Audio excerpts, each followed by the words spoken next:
lawyers. Now, Hangin with Hester and Hanny with Jacob Hester and Charles Hanagriff. Hester and Hanny on 104.5 ESPN Baton Rouge and 1130 The Tiger. Alongside Jacob Hester, here's Charles Hanagriff.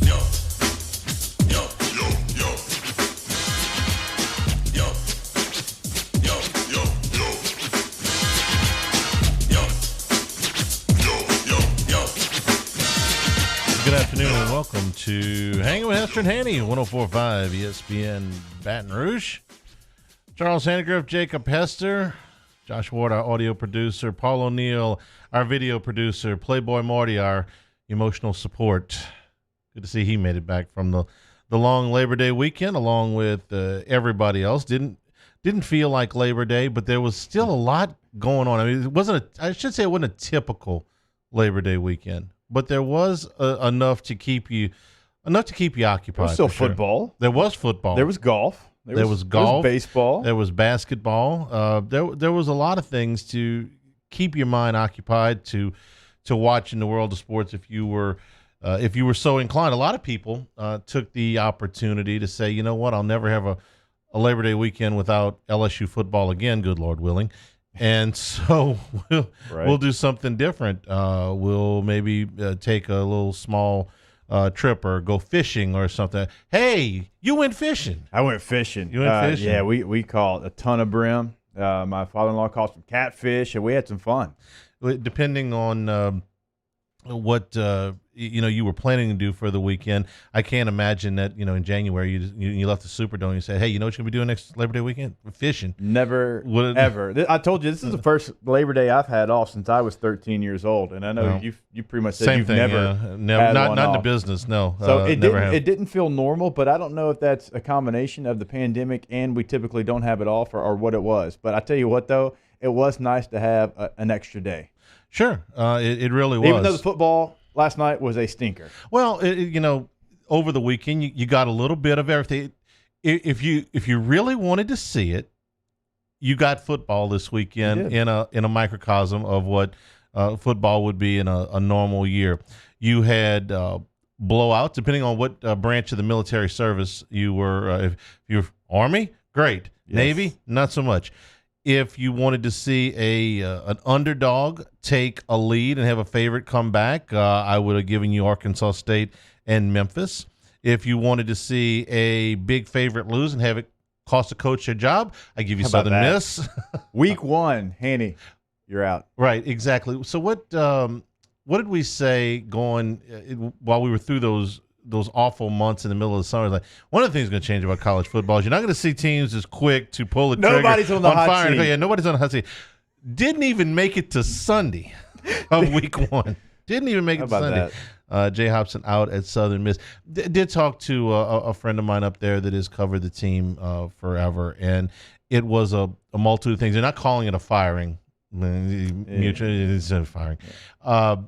And so they're still working out things with the contract. But if you remember going back into pre-pandemic, Jay Hobson wanted to bring in Art Briles as his offensive coordinator, and the administration nixed it.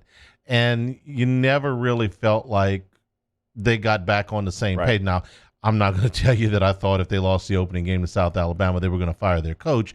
But we knew that there was still some friction there. There were a half a dozen opt-outs from Southern Miss, very important players too, that led to they were a double-digit favorite, lost by double digits on Thursday night. But it took all of one game. So Gus Malzahn, you've been warned. Okay? You have been warned. Hey, Will Muschamp up there in Columbia, you've been warned.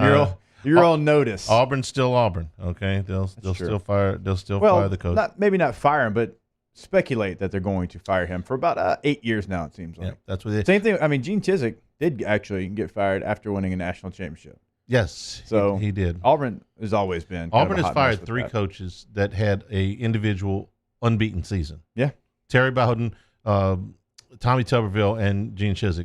All of them got fired eventually. So there was one of the interesting things, and this is maybe the only interesting thing that came out of BYU and Navy last night for me, which was that Navy admitted that they had never tackled live. in the entire preseason in the interest of keeping their players safe and not having very much face-to-face contact. They tackled, according to them, dummies and donuts. Yeah. And it took all of 4 plays to see the impact of that last night. You looked at it. BYU crushed them, obviously, but I'm not willing to say that, oh, wow, BYU's great. Navy looked like a team that hadn't practiced. And if you've watched Navy over the years, and this is their worst loss under Coach Ken. Yeah. I butcher his last name so badly that I just call him, Coach K. Coach K. Yeah, the Coach K. And he took all the blame in the post-game. He said, this is on me. This was how I chose to prepare our team. I chose the safe way. It cost us tonight. This was our worst game at Navy. And, again, if you've watched Navy, you can beat Navy, but you're not going to beat Navy like this. No, and you're not going to be the more physical football team, and you're not going to be the team that looks like they've worked on the fundamentals more than Navy. That's a given. When you play Navy, you're getting that. Now, you might be more athletic than they are, but it was on all real phases of the game. Jeff Grimes, of course, former LSU offensive line coach, is the OC at BYU. You don't see teams put up 580 yards against Navy like they did, and then they couldn't get it going offensively. And I know that they're missing their quarterback from a year ago who was so dynamic, who really was a starter for 3 years there. I understand that you're breaking in a new quarterback in the option, but it shouldn't look like that. Only 149 yards. It looked like that team had not prepared to play that game in all aspects of it. And so now, as you watch that, if you're an SEC coach, and look, every coach was watching that game because we've been jonesing for some games, you see that. I guarantee you it ramps up in all these SEC camps because, remember, you still have a couple of weeks. Now, in the Big 12 and the ACC, maybe you don't ramp it up because now it's game week. But in the SEC, I guarantee you, hey, we need to tackle more. That was bad. Something else that crossed my mind when I read a quote this morning from an unnamed general manager in the NFL. They asked him, what's your biggest concern going into this season? And he said, special teams. Why? Because we haven't had one live special teams tackling drill the entire camp. Now, only one of us on this desk has been in an NFL training camp. In a normal NFL training camp, how much live special team stuff would you do? You'd at least do it in the stadium. So you get the rosters kind of set, and you know who's going to be on the practice squad. So this week, like today, would be a big probably special teams, not maybe to the ground, but good wrap up, almost where they got to blow the whistle about 6 times to get you to stop, and especially handy for offensive players. So the defensive players in a normal year, well, they're working on tackling. They're doing it in preseason games and all that stuff. But even at practice now with no preseason games, they're still at least doing the fundamentals of getting back to tackling. And they're doing some of that stuff in scrimmages, maybe if they're doing that. Offensive players. And remember, your backup tight ends, your backup running backs, your backup receivers, your fullback, they're all teams, all 4 teams. And you're going to be asked to tackle on certain phases of special teams. And you hadn't done it since December. That's going to show, and I wonder how much that hampers some of these offensive players. I'll be honest with you. I wasn't the best tackler out there already because I'm an offensive football player. Yeah. I've told the stories of Deshaun Jackson making me look foolish, not once, but like 7 times, right? So that part of it's going to show up, and I wonder how much coaches, if it came down to cuts and it was a running back and a safety with the last cuts, hey, coach, can you help us on teams? Hell, I don't know. He ain't tackled since December. I guarantee some of that took place. This general manager speculated that maybe as many as half the teams in the NFL have done little or no special teams tackling at all during camp. Just keep that in mind because that's the first thing I thought of when I saw that game last night. As soon as they released that information, if you had Navy and you heard that in the first drive and then you watched the first drive, unless you just wanted to watch football, you turned it off. Game's over. They haven't tackled, and they look like they haven't tackled. The NFL may end up with, certainly not to that extent, they're professionals, but Sean Payton said something the very beginning of camp or whatever he called it, which was, we are going to go full pads and live every opportunity we get. Every opportunity we are afforded by the collective bargaining agreement, we are going to go live. And it struck me at the time because he has such a veteran team. Yeah. And ordinarily, if this would have been a normal year, I would have thought that Peyton would have pulled up a little bit. sat out the Cam Jordans, the Drew Breeses, the Terran Armsteads, the Sheldon Rankins, the Demario Davises, the Malcolm Jenkinses, the vets, the guys that, hey man, look, I need you fresh. You don't need as many training camp reps as Cesar Ruiz. But when he said that, I was like, okay. And now I understand it completely, having watched that just at the college level. Two things I will look at before we get into these games this weekend. Number one, how many guys do you had opt out?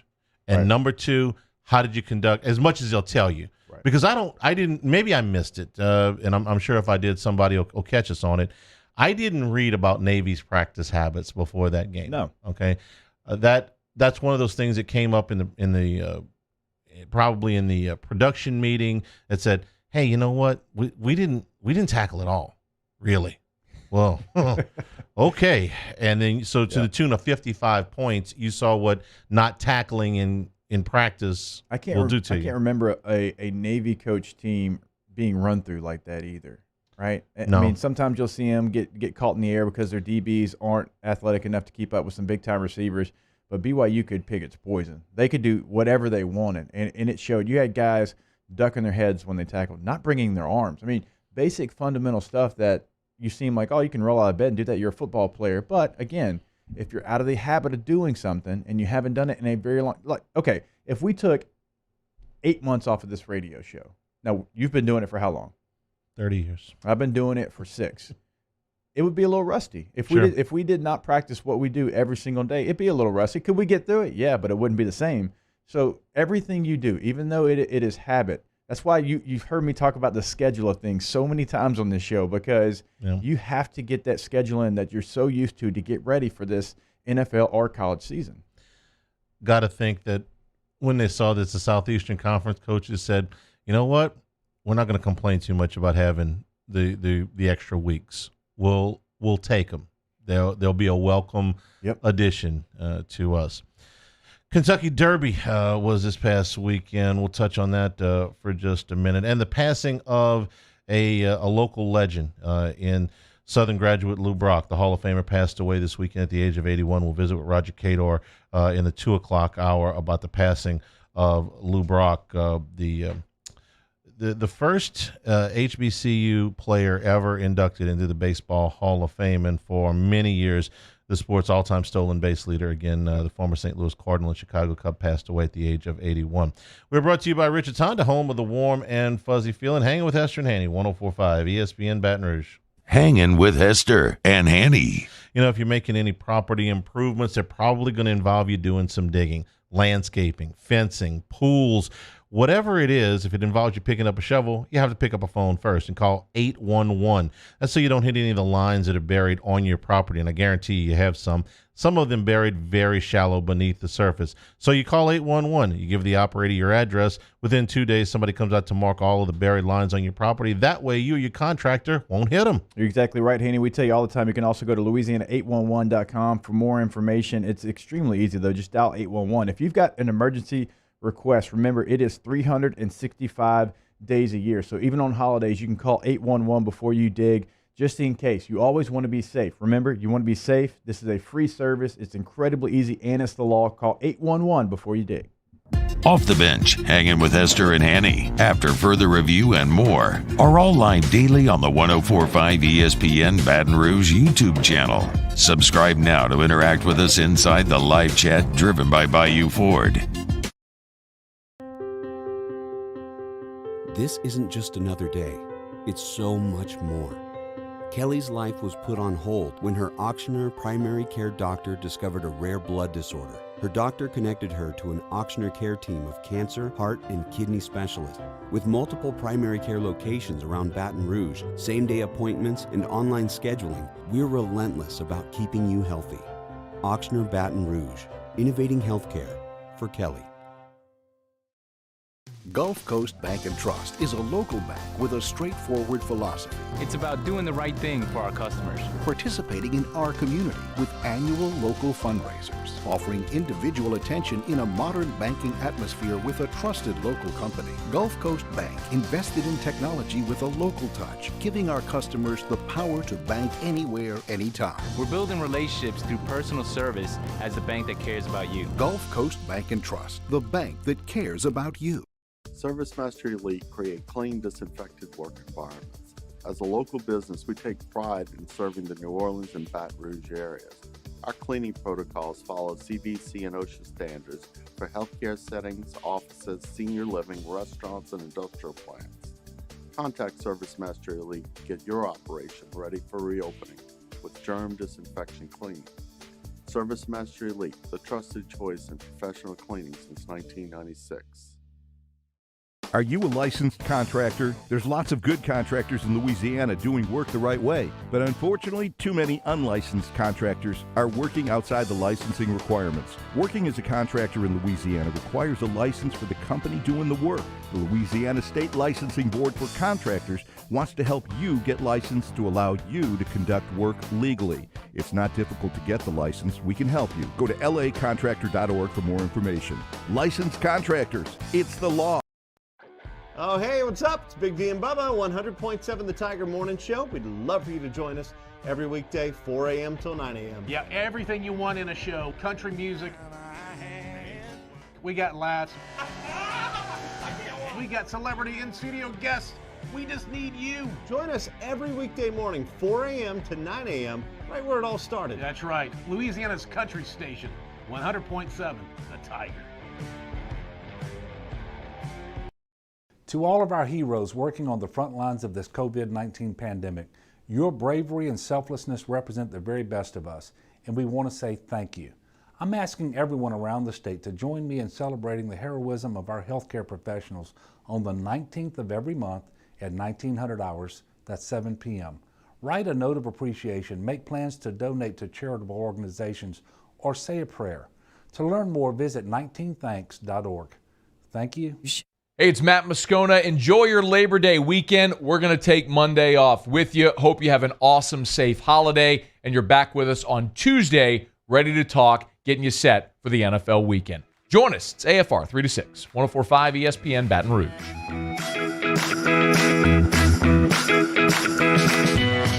Hangin' with Hester and Hanny on 104.5 ESPN Baton Rouge and 1130 The Tiger. We're brought to you by Richards Honda, home of the warm and fuzzy feeling.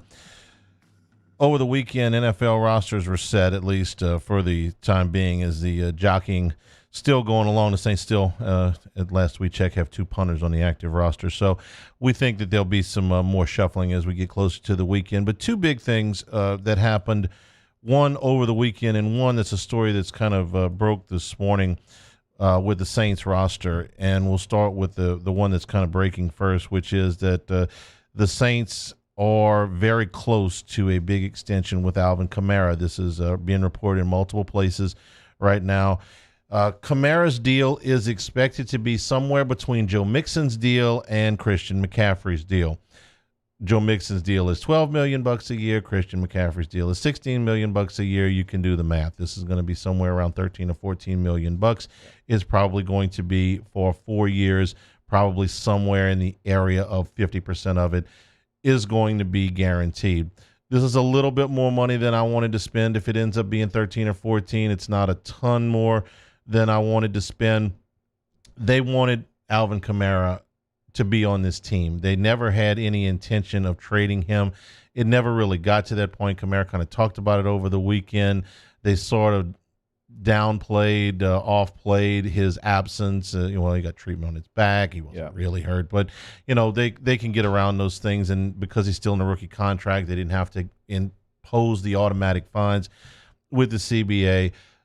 The Saints salary cap is going to be a real interesting story for the next 12 months, from today all the way to cut down day next year, because we expect the cap to either decrease or at very best stay flat. we think there's a very good chance that Drew Brees will retire next offseason and lay them with an enormous cap hit that they have been kicking down the road for a long enough time. And they've got other free agents that they need to sign, mainly Ryan Ramczyk and Marshawn Lattimore. So the amount of this contract is significant because it's going to play into their future decisions. The things that the Saints normally do to ease cap hits are going to be more challenging next year. They usually anticipate an increase in the salary cap because it increases every year. Right. Next year it won't. We don't know how much it's going to go down, but it ain't going up. And the other thing is they have continually addressed the biggest contracts on their roster and restructured them. Mostly that has, a lot of times that has been the quarterback. They won't, if Brees retires, they won't be able to do that either. Right. So the amount of Kamara's contract matters here. And if you say, well, the Saints have never had a problem with the salary cap, I can point to 2 days ago when they did, because they wanted Jadeveon Clowney and they came up $2 million short. Yep. So what's the difference between paying Kamara $12 million, which is what they paid Joe Mixon, and $14 million, which is what it looks like it's going to be closer to? Well, that may be a defensive lineman next year. Maybe a backup offensive lineman, and maybe a running. I don't know what it is, but it ain't nothing. Now, is Kamara worth it? Healthy? Absolutely. I don't have any problem with paying that guy the production that they get from him, long as he's healthy, and he appears to be healthy. So looks like the Saints are going to get that deal done. It's one they had to get done. They had to get it done, but you didn't want to overpay for a guy who has shown that he can be injured the last couple of seasons. What would have been overpaying?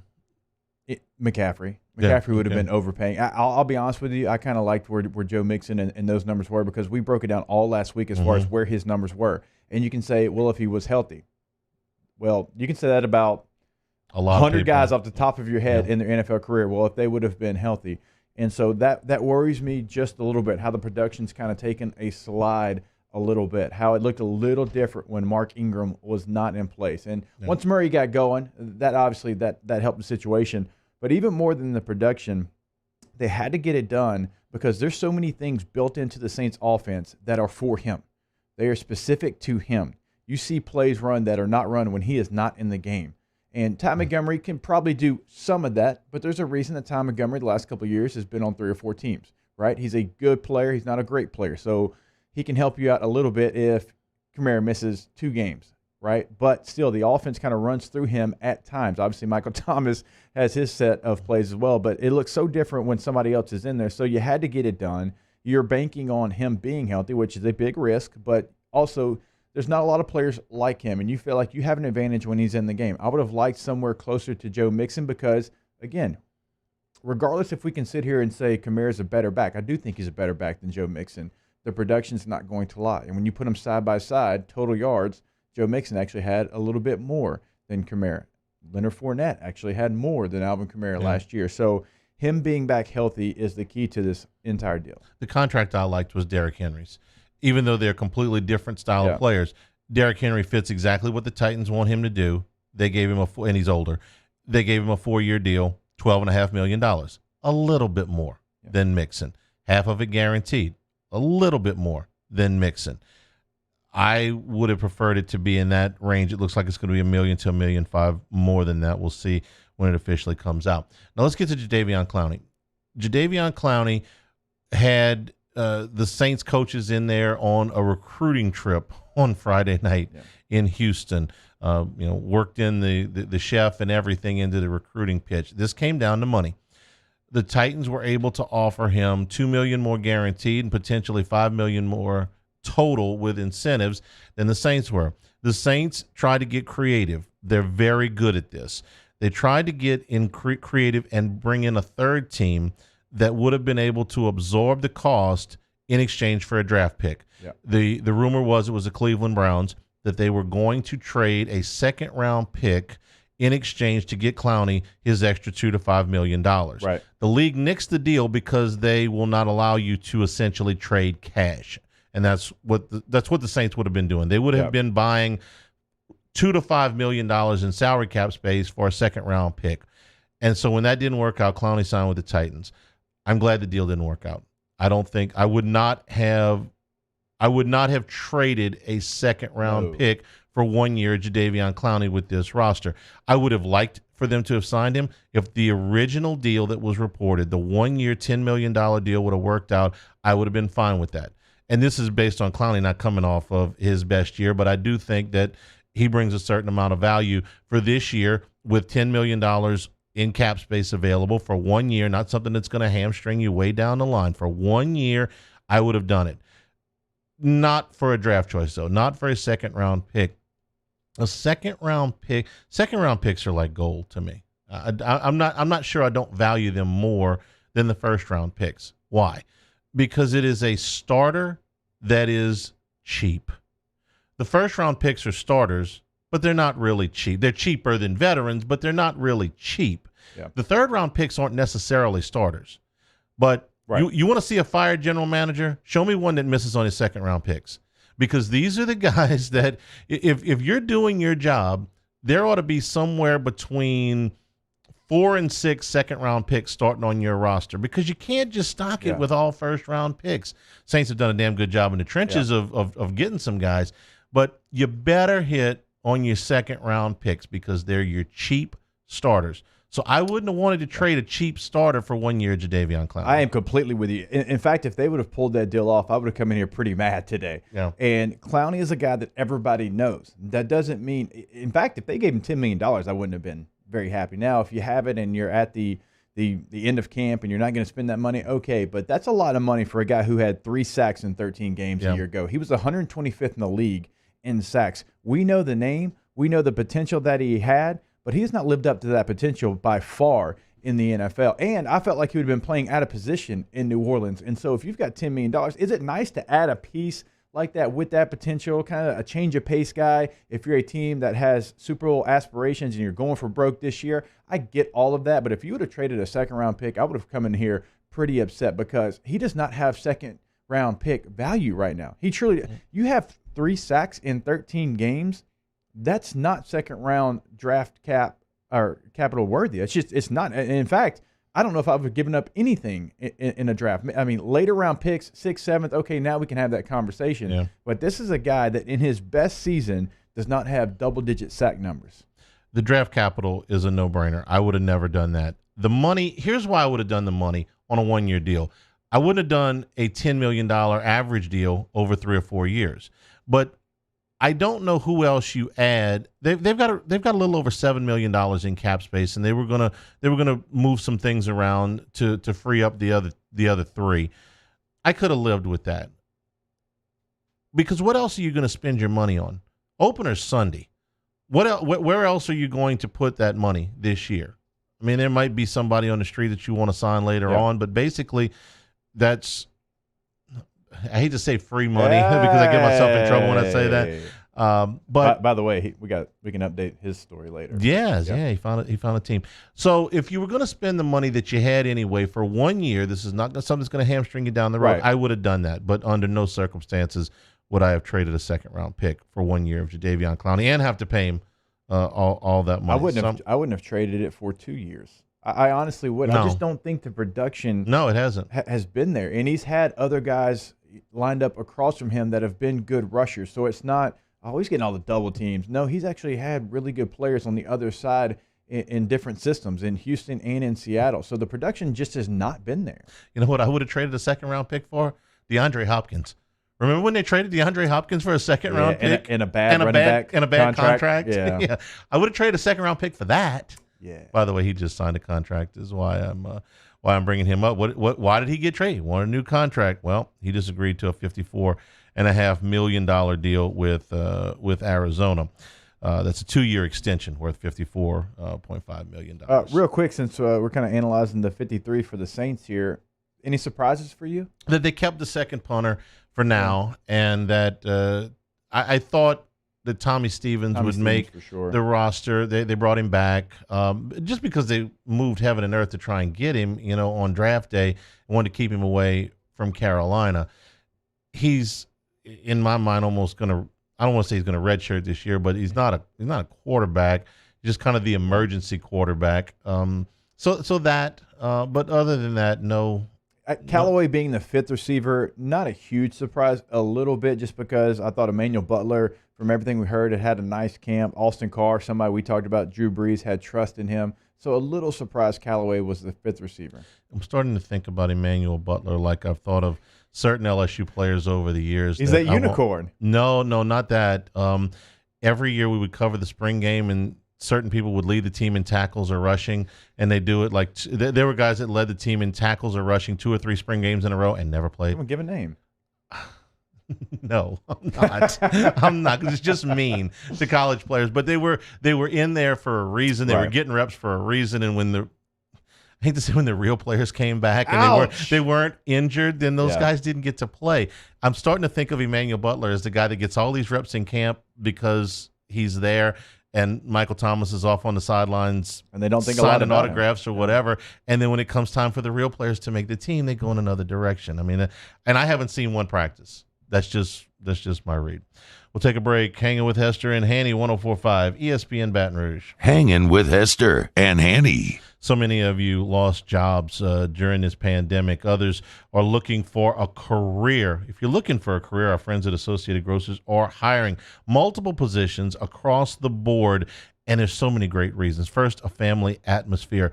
Great wages, great benefits, guaranteed hours, and, especially for you truck drivers, the ability to be home every night. So many good reasons to go to agbr.com and apply right now. You just heard Hanny give you the website there. Once you get on there, click on careers. Again, not jobs, but careers. And I kind of last week gave you an update of exactly what they had available, and every single day it went up. Well, you take a day off, and they add it by 2. So you've got 18 career opportunities right now over at Associated Grocers. So go to that website, and it's got everything. It's just not one profession. No, it's multiple things that you can apply for on the website. Again, agbr.com. Our listeners fire off their opinions on the jimsfirearms.net hotline at 499-1045. Keep listening for your next chance to shoot us your thoughts with the jimsfirearms.net hotline on 104.5 ESPN Baton Rouge. At All-Star Toyota, you get it all. If you're in the market for an all-new Toyota vehicle, come see our friendly and knowledgeable sales team at All-Star Toyota. Located in Baton Rouge at the corner of Airline and Goodwood, we've been serving our community since 2005 by offering a large selection of new Toyota cars, trucks, and SUVs. Get behind the wheel of your dream car and take a test drive at All-Star Toyota today.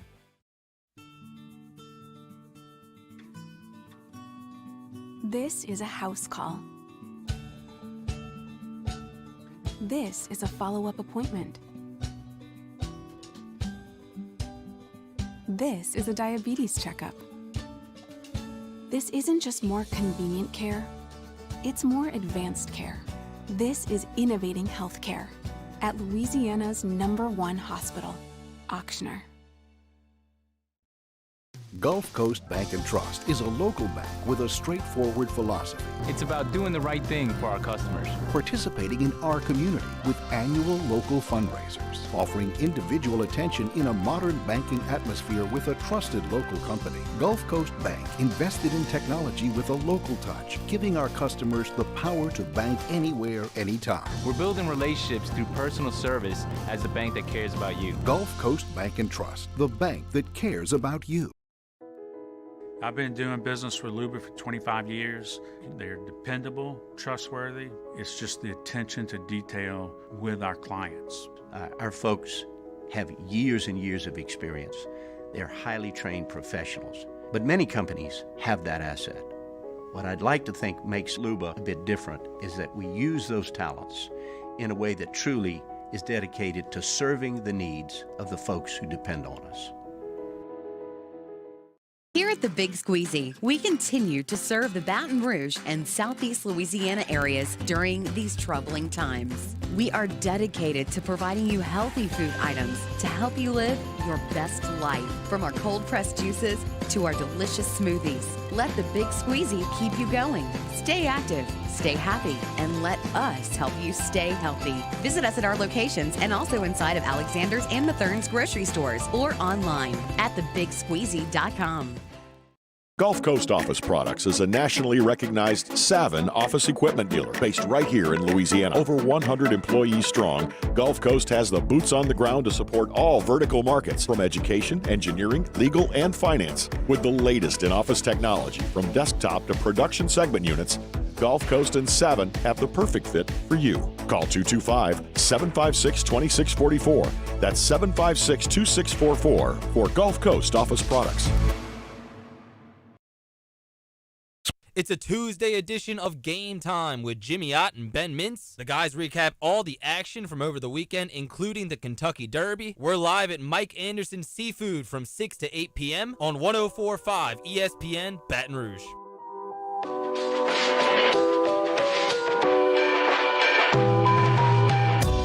Hangin' with Hester and Hanny on 104.5 ESPN Baton Rouge and 1130 The Tiger.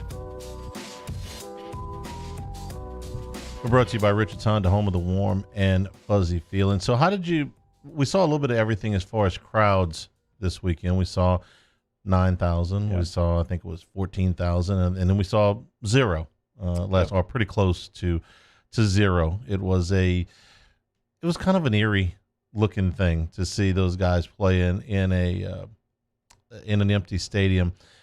You got your wish, though, on BYU Navy last night, which was they didn't pipe in any noise into the broadcast. You could hear everything, pass. They knew there wasn't going to be a lot of cussing between those two teams. So, I didn't even think about it that way. Okay, two disciplined teams, So people have asked time and time again what LSU's ticket policy is going to be, and we've told you that they were waiting so that they would have all the information that they could possibly gather and still be able to make a call. One of those things, although not the only one, is the governor's final recommendation before the opener. And the governor's got a 2:00 press conference today. But LSU's mostly ready to roll out their plan. That could come as soon as tomorrow. I wouldn't expect it any later than Wednesday. That's if nothing changes, y'all. Okay. That's why I've been hesitant to go and say, okay, well, here. But the governor will say what he's got to say at 2:00. I mean, I know he's going to talk about Hurricane Laura. I'm expecting that he's going to say something about Phase 2's proclamation that ends on the 11th, which is Friday, whether that's going to be extended or they're going to go to Phase 3, and I'm not going to speculate on all that. That's the political talk, but he will have a press conference at 2:00. And after that, and now that they've been on campus for a few weeks, and now they've seen what I think everybody else in the SEC is, LSU's the last one or one of the last ones, they will have every piece of information that they need to make a decision. And I would expect that would be released tomorrow or Wednesday. Again, if nothing else changes. Now, when you get this, you're not just going to get capacity. You're going to get all of the game day protocols that you're going to have to adhere to. This, we're talking about tailgating. We're talking about entering and exiting the stadium. We're talking about mask policy. We're talking about gate changes. We're talking about pregame. We're talking about parking, halftime. Literally every question that you have had over the last month as other schools have rolled out their initiatives will be answered in one fell swoop. Yep. Now, that doesn't mean that the capacity would not change during the season.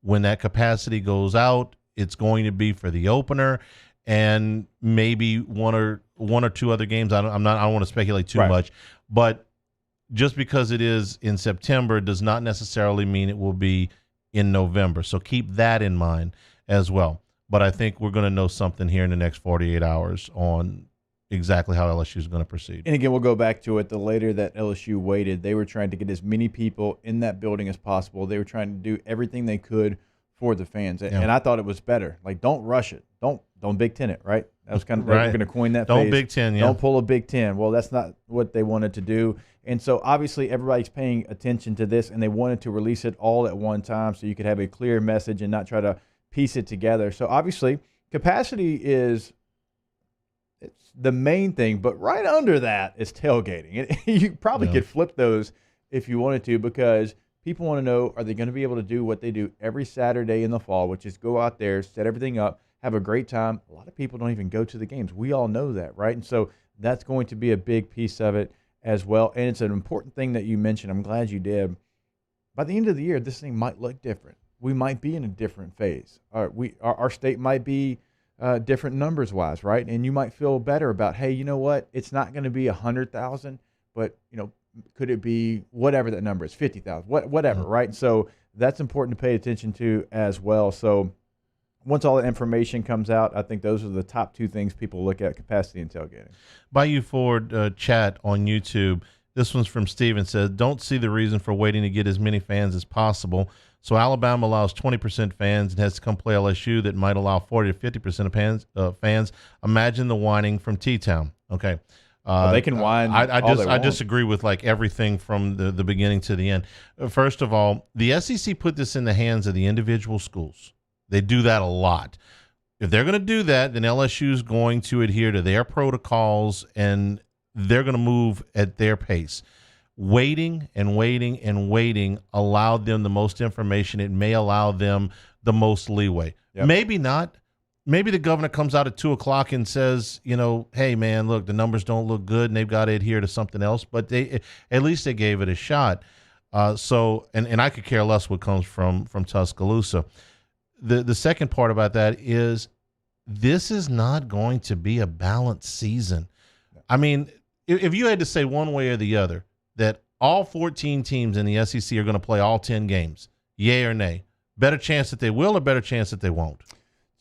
Probably a better chance that all of them won't get every game in. Yeah, so I think a majority for sure will. And I'd like to think optimistically too, yes. But if you're asking me, is every team going to get every game in? I'd say that the odds are right now a little bit better that they won't. For instance, if there is a breakout in Nashville, yes, and Vanderbilt's 2-6 on the season, right, and it's impossible for them to make those games up. Well, there's one of your 14 teams that doesn't make those games up. Now, if you're in a different situation, you've got a contender, and they're going to do everything they can. It's like the year that Florida State tried to keep their bowl streak going, right? And they weren't going to get there. And they did everything they could to reschedule a game against Louisiana Monroe to keep that bowl streak. Now, it's since been broken because their program's a hot mess, but they did everything they can. In a normal situation, they would have canceled that game. So you're going to have a lot of that, I think. If there's a breakout, look, Tennessee right now doesn't have a lot of players available. And we'll get to that when Chris Doering hops on. But there could be breakouts in different places or whatever it might be, right? And so you'll see some teams, I think, for sure, if they're not contenders, not make up those games. And that's, quite frankly, the best case scenario. The worst case scenario is what if 8-0 Georgia can't play their last two games? They'll reschedule it. Or 7-0 Auburn or 6-0 LSU can't play one or two games. Those are the things. So it's not going to be even. I think that there's a decent chance that one of the contenders might end up with a 9-game schedule. Roger Goodell was asked about this weekend, the fact that they largely left it up to the teams as well. You want to put fans in, you don't want to put fans in, follow your own state protocols. And there are going to be teams with some fans in the stadium and a lot of them that won't. And he was asked about the competitive imbalance. And his answer, and I'm not a big Goodell fan, but I understood completely what he said was basically, 2020, bro. Okay, yeah. I mean, here's the thing. If you can put fans in the stands in the state of Florida, but you can't in the state of California, that's just how that went. We didn't plan it that way. We didn't want it that way, but that's how it goes. And if they can get 40,000 in Baton Rouge and they can only get 20,000 in Tuscaloosa, well, that's out of Cowway to Cabbage. I'm sorry. Yeah, and it's just like your stadium capacity is 100,000. You get 20%, and okay, well, Kentucky and Lexington doesn't have the same capacity, so their 20% is going to look different than your 20%. I mean, it's going to be, if you want to consider that unfair across the board, it's not going to affect just one team. It's going in some way, somehow, it will affect you at some point in the season, right? And Doring and I were talking on our show last week, and he was like, I can't, stand it. And he was joking. He was like, when LSU comes to Gainesville, it won't be the full swamp. I said, well, when Bama comes to Baton Rouge, it won't be the full Death Valley. So everybody's going to deal with that. It's not going to be fair and equitable across the board. It's just not. And you hope that your school isn't the one that, gets affected in the game that they need to play, that, their guys are out. But That's just the way that goes. We'll take a break. We'll come back. By the way, Doring with us in hour number 2, along with Hunt Palmer. Hanging with Hester and Hanny, 104.5 ESPN Baton Rouge. Hanging with Hester and Hanny. The temperature's just sweltering over Labor Day weekend, but that's normal. Doesn't bother me. I got the American Standard heating and air conditioning system from Tiger Air.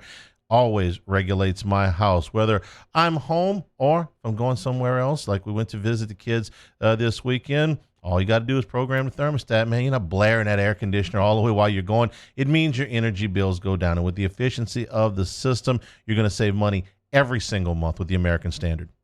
Also, remember that comfort assurance protection plan that we always tell you about because, like Hanny said, right, we know it's hot right now. That seasonal maintenance is very important because when it does get cold, you don't want to shock the system. Make sure that you have that protection plan so they're coming out and they're checking it. Remember, they can repair any system, and for a full replacement, that quote is always going to be free. You can get that quote at tiger-air.com or by picking up the phone, give them a call at 225-754-8687.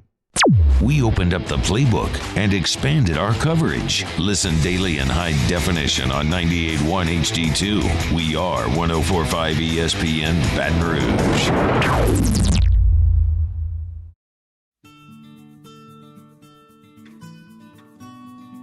This is a house call.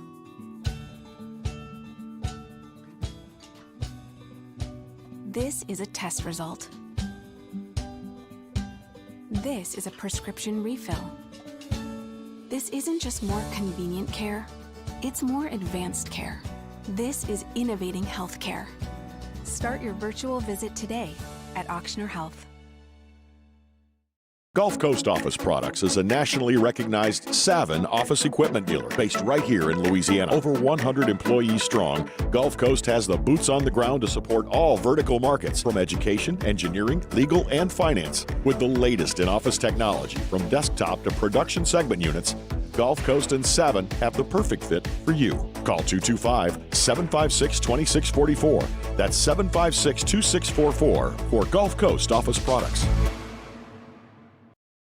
At All-Star Toyota, you get it all. If you're in the market for an all-new Toyota vehicle, come see our friendly and knowledgeable sales team at All-Star Toyota. Located in Baton Rouge at the corner of Airline and Goodwood, we've been serving our community since 2005 by offering a large selection of new Toyota cars, trucks, and SUVs. Get behind the wheel of your dream car and take a test drive at All-Star Toyota today. Gulf Coast Bank and Trust is giving our customers the power to bank anywhere, anytime during this challenging event. And we're right there with you. Our mobile banking app is a smart way to manage your money and time. Gulf Coast Bank and Trust, the bank that cares about you. Le posso offrire un caffè? Le posso offrire un caffè? Andiamo insieme da me, non c'è. Call Mr. Electric today for electrical repairs, upgrades, and installations. Service Master Elite create clean, disinfected work environments. As a local business, we take pride in serving the New Orleans and Baton Rouge areas. Our cleaning protocols follow CDC and OSHA standards for healthcare settings, offices, senior living, restaurants, and industrial plants. Contact Service Master Elite to get your operation ready for reopening with germ disinfection cleaning. Service Master Elite, the trusted choice in professional cleaning since 1996. Are you a licensed contractor? There's lots of good contractors in Louisiana doing work the right way, but unfortunately, too many unlicensed contractors are working outside the licensing requirements. Working as a contractor in Louisiana requires a license for the company doing the work. The Louisiana State Licensing Board for Contractors wants to help you get licensed to allow you to conduct work legally. It's not difficult to get the license. We can help you. Go to lacontractor.org for more information. Licensed contractors, it's the law. Coming up on Wednesday's Off the Bench, one day closer to the return of the NFL, plus the latest from Tiger football camp. The Cajun Cannon will stop by, and we got a brand new Would You Rather Wednesday. Off the Bench, 104.5 ESPN.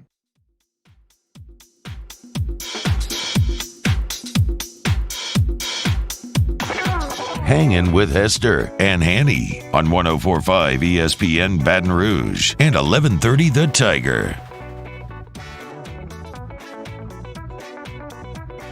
Hanging with Hester and Hanny, 104.5 ESPN Baton Rouge. If you're watching along with us on CST or on our YouTube page, 104.5 ESPN, you can also chat with us there.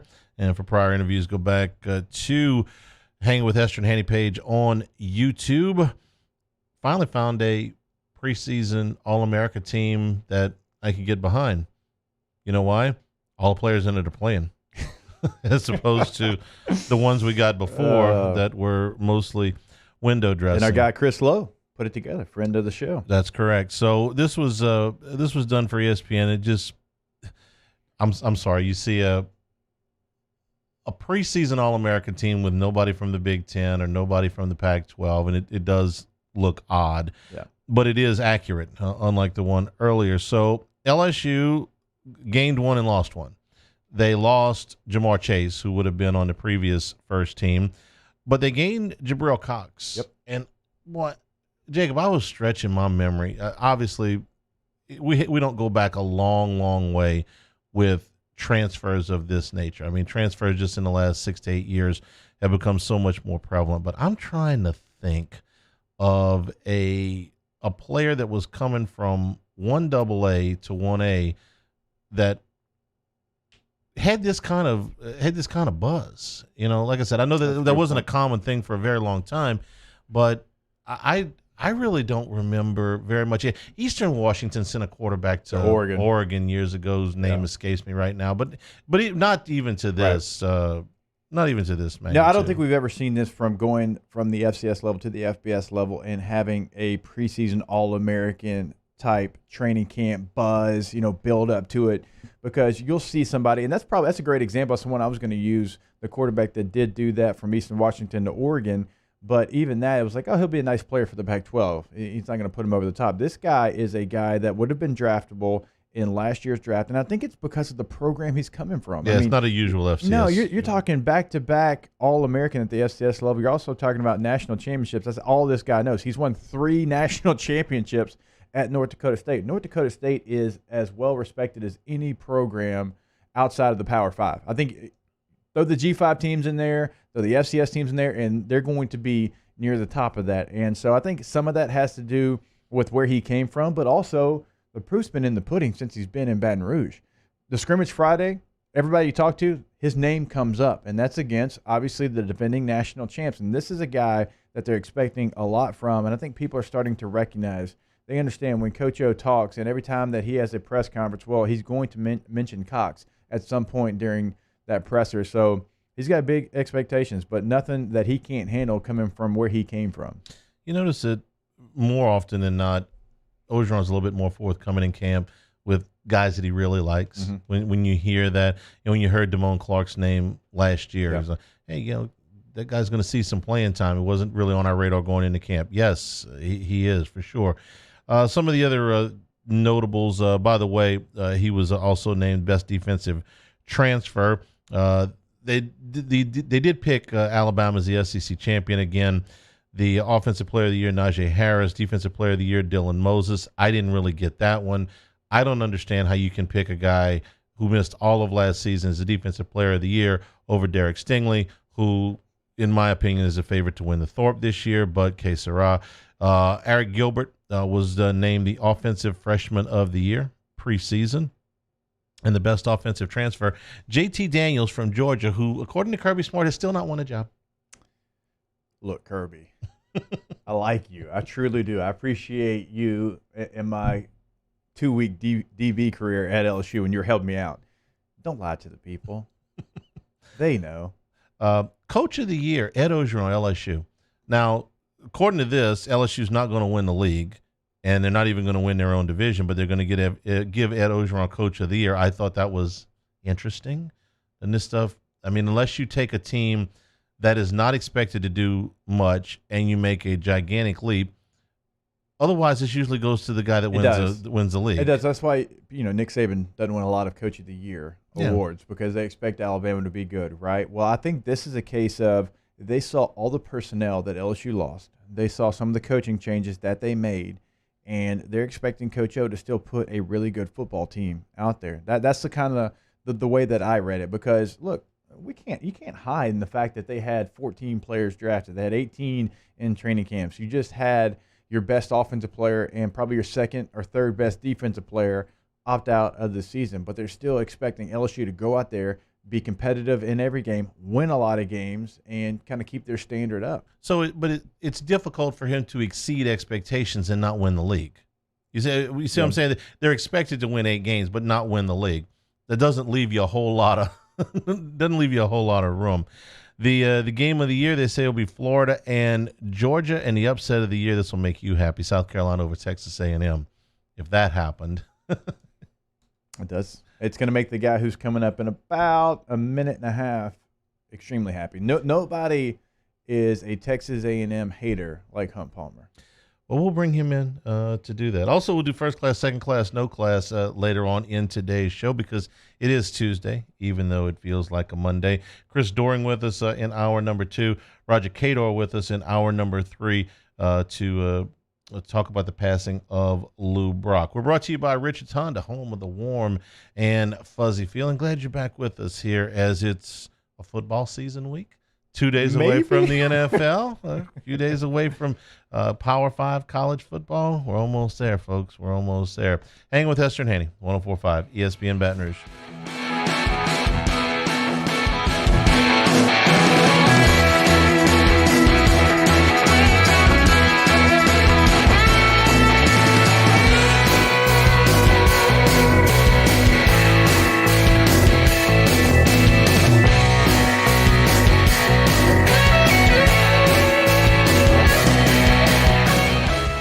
Hangin' with Hester and Hanny. Are you a licensed contractor? There's lots of good contractors in Louisiana doing work the right way, but unfortunately, too many unlicensed contractors are working outside the licensing requirements. Working as a contractor in Louisiana requires a license for the company doing the work. The Louisiana State Licensing Board for Contractors wants to help you get licensed to allow you to conduct work legally. It's not difficult to get the license. We can help you. Go to lacontractor.org for more information. Licensed contractors, it's the law. This isn't just another day. It's so much more. Kelly's life was put on hold when her auctioneer primary care doctor discovered a rare blood disorder. Her doctor connected her to an auctioneer care team of cancer, heart, and kidney specialists. With multiple primary care locations around Baton Rouge, same-day appointments, and online scheduling, we're relentless about keeping you healthy. Auctioneer Baton Rouge, innovating healthcare for Kelly. This is big. Really big. I mean really, really, really big. Because Honda's summer clearance event is going on right now at Richards Honda. With 0 to the 4th power on brand new Honda Civics. That's 0 down, 0 due at signing, 0 security deposit, and 0 first month payment. Plus, summer clearance on every new vehicle in stock. Just another reason why people call Richards Honda the smart choice. I-12 at Millerville Road and richardshonda.com. To all of our heroes working on the front lines of this COVID-19 pandemic, your bravery and selflessness represent the very best of us, and we want to say thank you. I'm asking everyone around the state to join me in celebrating the heroism of our healthcare professionals on the 19th of every month at 1900 hours, that's 7 p.m. Write a note of appreciation, make plans to donate to charitable organizations, or say a prayer. To learn more, visit 19thanks.org. Thank you, and God bless. I'm Jay Ducote. I grew up learning how to cook at LSU tailgate parties and right in my own backyard. And I created JD's Louisiana products to bring that Louisiana flavor to you at home for your backyard cookout. JD's Louisiana barbecue sauce, Louisiana molasses mustard, spicy and sweet barbecue rub, and more are available at your local supermarkets or by logging on to jducote.com/shop. Put in promo code CST for 25% off at checkout. I've been doing business with Luba for 25 years. They're dependable, trustworthy. It's just the attention to detail with our clients. Our folks have years and years of experience. They're highly trained professionals. But many companies have that asset. What I'd like to think makes Luba a bit different is that we use those talents in a way that truly is dedicated to serving the needs of the folks who depend on us. Gulf Coast Office Products is a nationally recognized Savin office equipment dealer based right here in Louisiana. Over 100 employees strong, Gulf Coast has the boots on the ground to support all vertical markets, from education, engineering, legal, and finance. With the latest in office technology, from desktop to production segment units, Gulf Coast and Savin have the perfect fit for you. Call 225-756-2644. That's 756-2644 for Gulf Coast Office Products. At All-Star Toyota, you get it all. If you're in the market for an all-new Toyota vehicle, come see our friendly and knowledgeable sales team at All-Star Toyota. Located in Baton Rouge at the corner of Airline and Goodwood, we've been serving our community since 2005 by offering a large selection of new Toyota cars, trucks, and SUVs. Get behind the wheel of your dream car and take a test drive at All-Star Toyota today.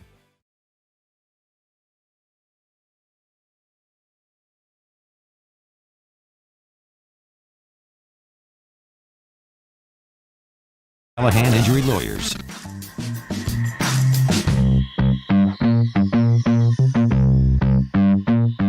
Hangin with Hester and Hanny on 104.5 ESPN Baton Rouge and 1130 The Tiger. Hour number 2, Hanging with Hester and Hanny, 104.5 ESPN Baton Rouge, 1130 The Tiger. You watch along with us on CST or on our YouTube channel, 104.5. Please go and subscribe. Charles Hanagriff, Jacob Hester, and Hunt Palmer back from his Labor Day weekend. How are you? I'm good. A lot of moving this weekend, so not exactly the most relaxing holiday, but kind of beats work, I guess. Is the band booked? The band is booked. I bet the band's going to be solid. The band is going to be solid. I'll get Gordy in there. Just a guess. First weekend of full college football. What'd you get? This is a good time for you to pull that book out and see how we did this past weekend. Yeah, so we actually... I'm looking at a lot of W's. Yeah, we did actually really well. So Hanny was 4-1 on the opening week, and of course we went back Thursday because the Central Arkansas and the South Alabama games as well. Now, you stayed away from Central Arkansas because you didn't want to bet against them. So I understand that. So you were 4-1 over the weekend. I was 4-2 because I did an extra game. I lost the Navy game. We both lost the Navy game. Oh, you were close to covering there. No, it wasn't. And you got Texas State, SMU right, and I was on the other side of it. So far pretty good. Did okay. If you would have known before the game that Navy had not made one tackle in a practice, I would have changed. Right. I would have probably just laid off altogether. There's something about betting against Navy or Army that it's got nothing to do with patriotism. It's just agonizing because if you get behind, it feels like you never get the ball back. If you've ever bet against one of the service academies when they got that option moving, right, it just feels like if you watched Army and Middle Tennessee, it felt like Middle Tennessee ran like 11 offensive plays the whole game. Yeah. Because if they're going good, betting against the service academies is excruciating. Unfortunately, this was the one time that I would have probably just laid off the game entirely. Yeah. It was 3rd and 18, by the way, and I said, what are they going to do here? Fullback dive. So if you're betting, you ain't throwing Justin Jefferson, I promise you. No, you're down and you're running a fullback dive on 3rd and 18, down 24. You might as well just stop watching the game, and that's basically what I did. Pretty much. I watched the end of Clippers Nuggets instead of that. But LSU had their first, what we're calling them, preseason games this weekend. And Ed Orgeron earlier today on OTB talking about the results of that. We only had 4 penalties the whole scrimmage. Wow. So that was huge for our football team. It was a great scrimmage. It was good to see our guys go live in Tiger Stadium. Preseason game number 1. The atmosphere was electric. Coaches were fired up. Players were fired up. There was a lot of energy. I told our players, I don't know how many fans are going to be in the stadium. We have to provide our own energy. Okay. Well, we're going to find that out tomorrow or Wednesday, I guess. But I'm having a hard time. Visualizing electricity in a cavernous, empty stadium on a Friday. I'm sorry, 95 degrees. Already been in camp for over a month. I'm having a hard time feeling It's still 3 weeks to the opener. I'm having a hard time feeling electricity there. So, typically when you're in training camp, you do get a little bit of juice from that first big-time scrimmage. Now, you've heard me say this a million times. When nobody is in Tiger Stadium, obviously it's not the same place. You don't have the same energy level. But I would assume there's probably, if I want to pump some sunshine here, there is when you're the offense and you're finally getting to go against the defense. And me, in my playing style, obviously that was going to benefit me more than Thud or Tag or anything. So you get fired up about that, and it's almost, hey, fake it till you make it. But the real question is going to be, once it becomes game time, how's the energy pregame and all that? How is that going to play into it? Because you can go out there for one scrimmage and you can get some electricity. You can start talking some trash. The coaches will talk trash, offense and defense between each other to try to get your guys motivated. So I'm sure it was a little bit louder than normal, but it really doesn't matter until we see Mississippi State walk into that building and see what that feels like. You're going to have to bring your own energy to this football season. I go back to this a lot, but it's what I know, so it's what I can rely on. There was an article written by MLB, anonymously sourced a bunch of people, and said, who's the most annoying team to play right now? And they said the Cubs got almost every, because the Cubs are dancing in the dugout. They're dancing between innings. They're doing these choreographed deals. They're screaming. It's an empty stadium. You either show up and sit on the bench and wait till it's your turn to hit, or you decide you're going to bring a bunch of energy. And the Cubs have determined that they're going to do it that way. And I would tend to think, just because I know Ed Orgeron a little bit, that he's going to get his guys moving in that direction. Mike Rizzo brought energy to the stadium this weekend. Well, it threw him out. Don't even get me started. Don't even get me started. You cannot yell at the umpire from up there if he can hear you. He threw him out for not having a mask on. No, that's there was not, no one within 500 yards of him. No, that's not why they threw him out. They threw him out because he was berating Joe West, who's the biggest hothead in. Joe West, he doesn't believe in the coronavirus. He said on the microphone, he goes, he's not wearing his mask. Call security. That's on call security. Okay, and they threw him out. Okay. But Joe West leads the league historically in ejections. Okay, I think he's got more ejections than any active. I mean, he's been umpiring forever. He also said enough is enough. Okay, Rizzo was on his ass from the second deck. He should be. And if I was the head of Major League Baseball or the umpires, I would fire Joe West immediately for that. I'd go, Joe, we appreciate having you, but if you're going to make the game about you and you're going to get your feelings hurt because somebody in the third deck is yelling, you can't umpire anymore. It's not somebody. It's a general manager. Well, exactly. You're out. Is he the one that threw Strasburg out in the stands? Probably. Probably Angel Hernandez. It's one of those two. Yeah. Actually, I think that was Angel Hernandez. He crossed. I think he's American League umpire mostly, but he's definitely done Braves games. Ask Chipper Jones next time he's on what he thinks about Angel. We got a little off track there. We did. Hey guys, we got first, second, no class coming later. You don't have to throw all your no class candidates out right now. Miles Brennan on the first game. Yeah, I feel like as an offense we did really well. It was our first one. It was our first time actually, going out there in a scrimmage mode and being live and being able to move the ball down the field and make it as game-like as possible. We had a lot of guys make plays, and linemen, they did really well. They protected. Receivers were catching the ball, making plays. Obviously, tight ends, running backs, all around. It was a great day and a great start. Obviously, there's a lot of things to clean up and get better at, but it's a start, and we have time to do it. And I know our guys are wanting to. The coaches and want to know what to get better at so we can move forward to preseason game number 2. So most of the buzz from people who were at the scrimmage, no surprise, say the receivers and Eric Gilbert, if you want to include him in that group, were kind of who stars for the offense. It said it was multiple guys making plays, Butte, Marshall, Gilbert. You had really different guys kind of step up. We're not really surprised by that. And again, you never want to lose a Jamar Chase. I mean, he's possibly the best offensive player in the country, but LSU is very fortunate, and where they lost guys due to opt-out were deep positions, because there's a lot of years where if you lost a certain guy to a certain position, just think if Clyde Edwards-Helaire wouldn't have been on that team a year ago, right? Kind of guys like that where you didn't really have a proven guy behind him or somebody you felt comfortable playing an entire season. And so no surprise, but it's still good to hear the receivers stepped up and made plays, and it was different guys. Well, the defensive players did not like LSU football's Twitter account tweeting out that Eric Gilbert touchdown because they said it was a sack. Every defensive player in the history of football in a scrimmage says every play was a sack. I'm sure Georgia thought they had Joe Burrow sacked twice on that one play to Jefferson, but they didn't, okay?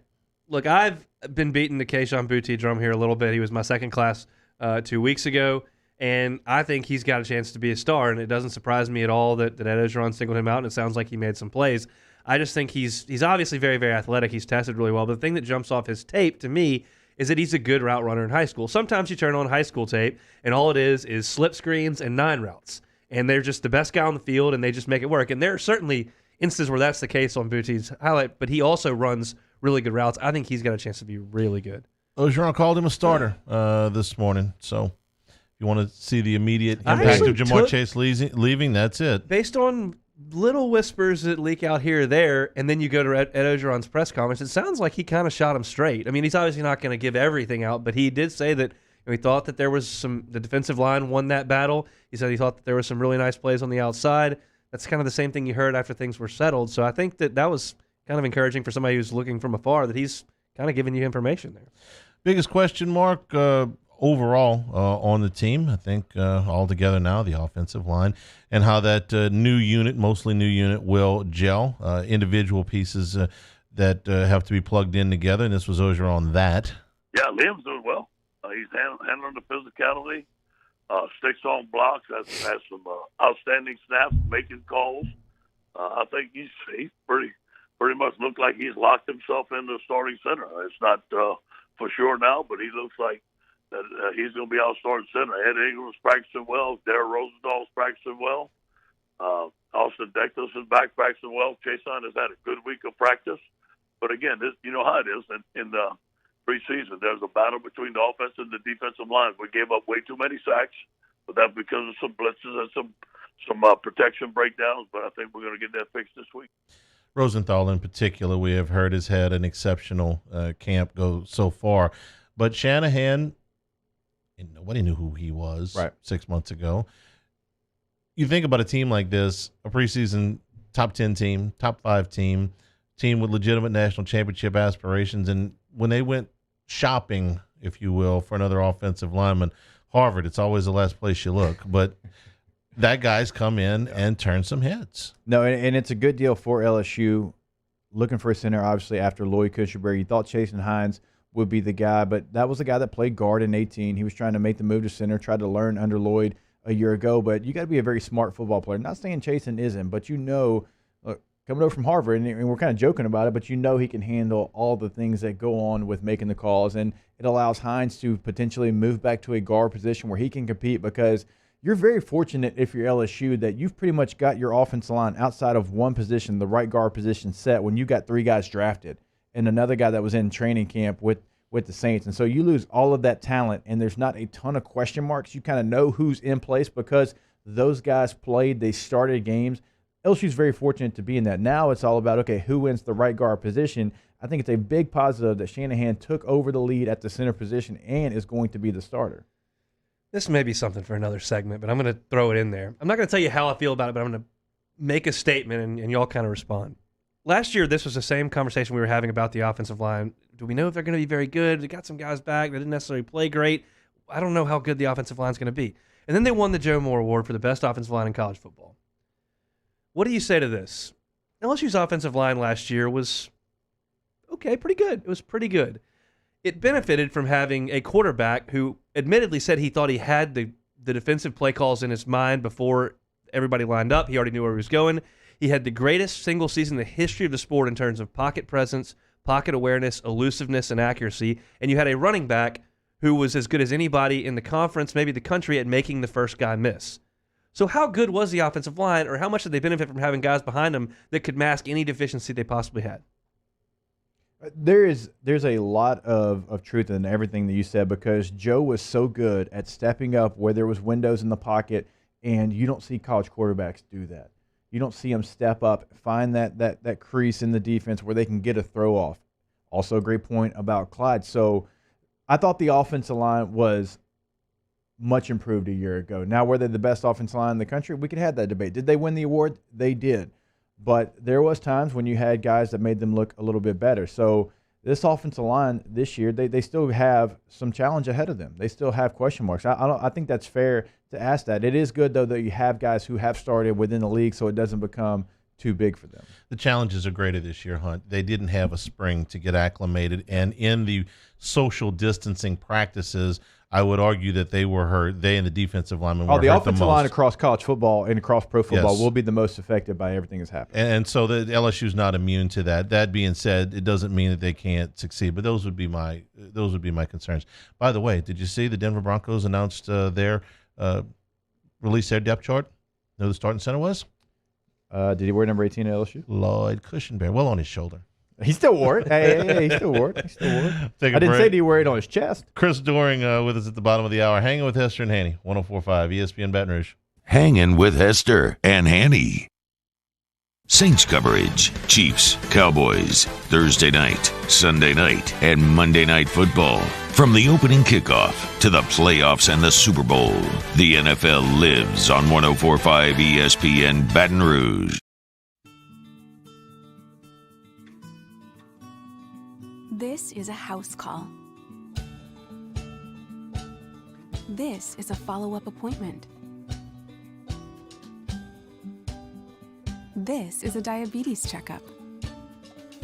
This isn't just more convenient care, it's more advanced care. This is innovating healthcare at Louisiana's #1 hospital, Ochsner. Do you know the proper way to prevent the spread of COVID-19 in your office? We do. We're Jani-King, a leader in the cleaning industry for over 30 years, and we've developed comprehensive programs to address proper cleaning and disinfection. We have experience in applying disinfecting programs in hospitals, office buildings, schools, and other venues. Now we're ready to help and able to assist customers that need disinfecting services. Jani-King, the king of clean. Le posso offrire un caffè? Le posso offrire un caffè? Andiamo insieme da me, non c'è.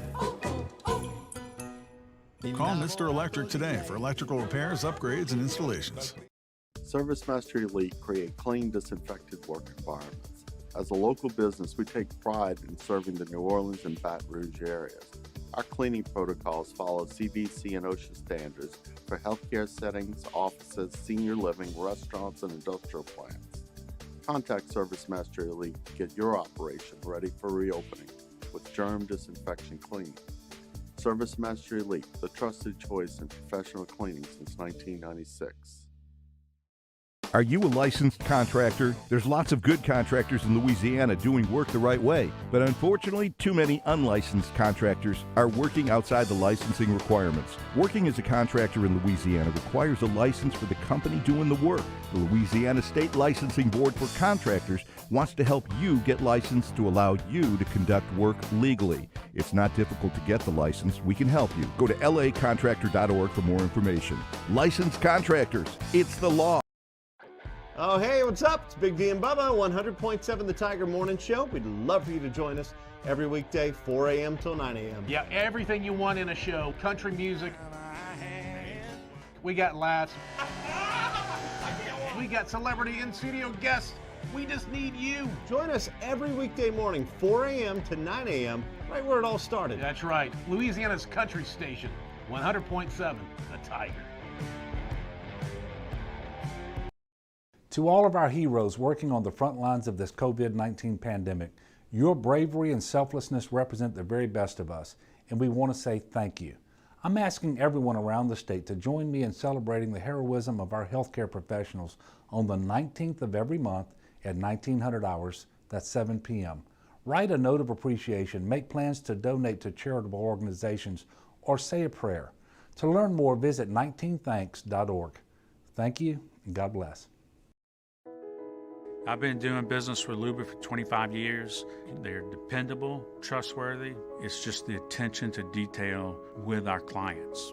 Our folks have years and years of experience. They're highly trained professionals, but many companies have that asset.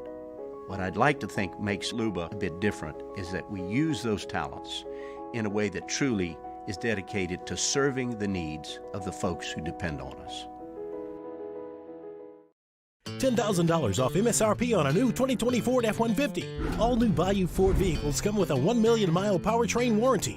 And with Bayou to You, free delivery right to your door. The crew at Bayou Ford is... Hey, it's Matt Moscona. Enjoy your Labor Day weekend. We're going to take Monday off with you. Hope you have an awesome, safe holiday, and you're back with us on Tuesday, ready to talk, getting you set for the NFL weekend. Join us. It's AFR 3 to 6, 104.5 ESPN Baton Rouge.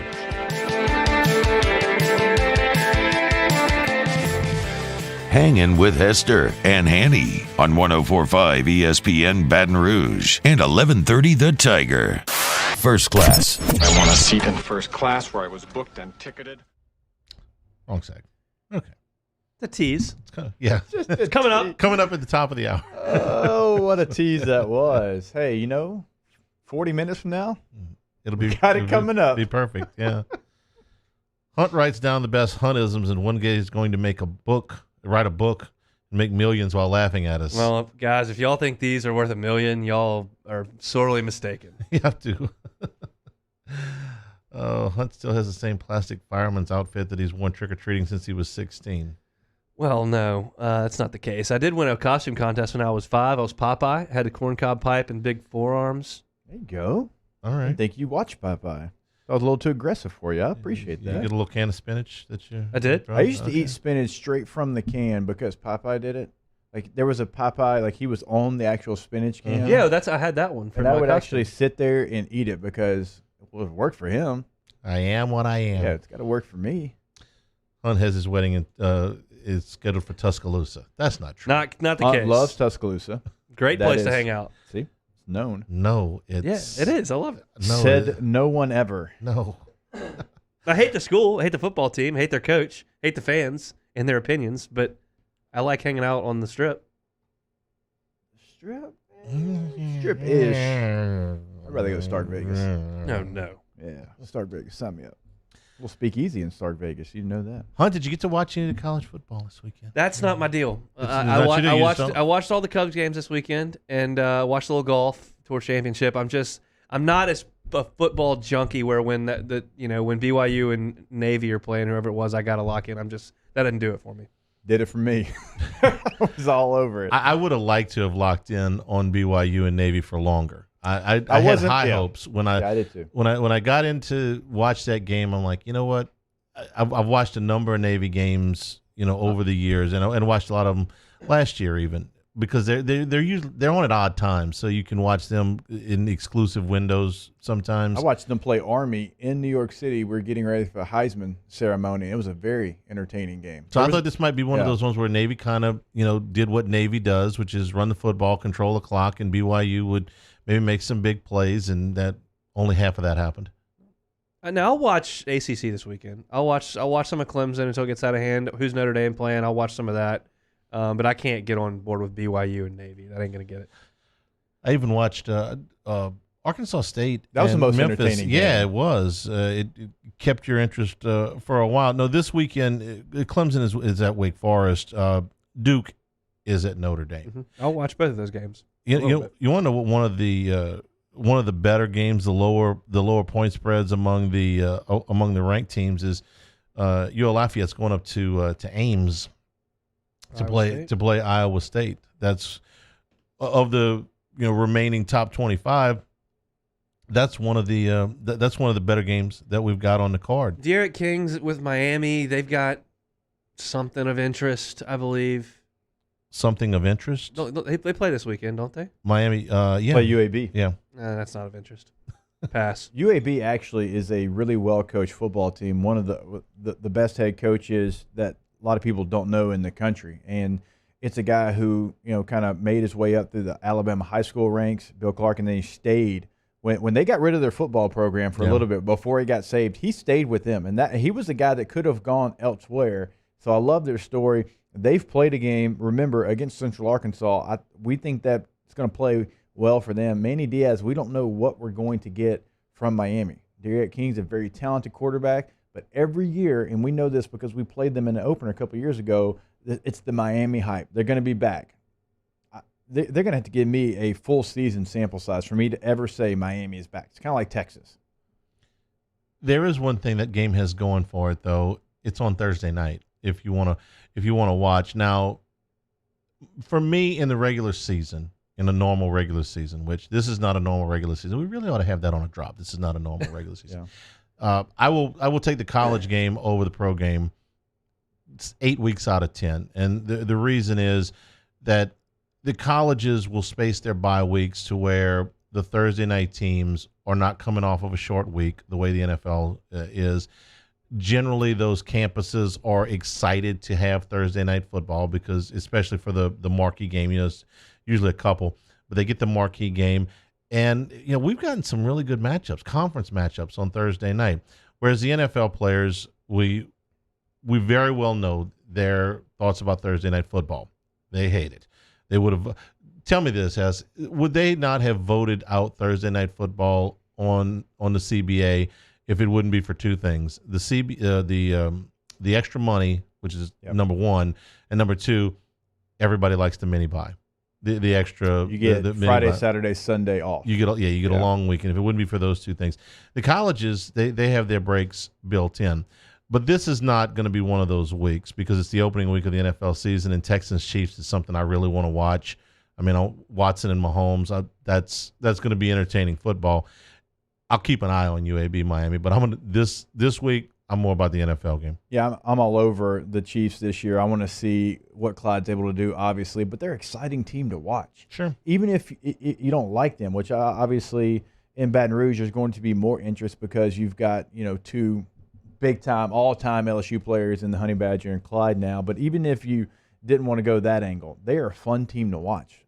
I root for teams out, in their division that are not them, and I'm still going to watch them and pay attention because if you love – innovative offenses, if you love a quarterback that can make every throw, if you love everything they do, which a lot of people enjoy watching that brand of football, I'm definitely going to tune in when the Chiefs are playing on TV. You know that the Hester clan went fishing this weekend? I saw some of that on social media. It looked like they were just reeling them in left and right. Well, it looked to me like the little one was wearing a Mahomes jersey. He was. He was. A Mahomes boy, as he likes to say. He is full Chiefs. My son Hudson is full Chiefs. Like he likes Mahomes, but obviously – with the Honey Badger being there, with Clyde now, like when Clyde got drafted, I can't tell you the excitement that this young man had. I mean, he ran into my room and is like, "We got Clyde, Dad." He's already got the jersey. I mean, he is fully balled in. I love to see it. I'm glad to see that you're embracing that. I am. I don't think he can afford the jersey by himself. Mom and Dad got to buy the jersey, so at least you. It actually is pretty funny. So in our household, my oldest is a Chargers fan, my second is a Broncos fan, then we got a Chiefs fan, and my youngest is a Saints fan. Because we're all over the place. Your oldest is the only one that can remember you playing for the Chargers. Yeah, and your he second was born oldest out in San Diego. Okay, and my second oldest remembers me being in Denver. So. Okay, well then. And then I lost the third one. At least the fourth one stays in state. You had retired by the time the Mahomes. Mahomes was he was born out in Denver, but just doesn't remember that. Doesn't remember. I got you. Chris Doring, when we come back, hanging with Hester and Hanny, 104.5 ESPN Baton Rouge. Hanging with Hester and Hanny. In times of need, get a full list of phone numbers, websites, and other important emergency information on the Demco Stormwatch page at 1045ESPN.com. At All-Star Toyota, you get it all. If you're in the market for an all-new Toyota vehicle, come see our friendly and knowledgeable sales team at All-Star Toyota. Located in Baton Rouge at the corner of Airline and Goodwood, we've been serving our community since 2005 by offering a large selection of new Toyota cars, trucks, and SUVs. Get behind the wheel of your dream car and take a test drive at All-Star Toyota today. Do you know someone who sets a good example for all of us to follow? Someone who, without being asked, shows leadership, selflessness, and service to their community? We believe that's the definition of a good citizen, and so does Citizens Bank and Trust. So, if you know someone that sounds like what Jordy was just describing, nominate them to be your good citizen, and they'll have a chance to win $500 from Citizens Bank and Trust. Plus, we'll mention him right here on the show. So go to citizensbankandtrust.com for more details and nominate your good citizen.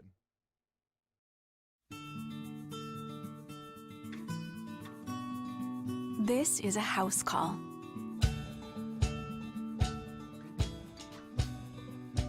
This is a test result. This is a prescription refill.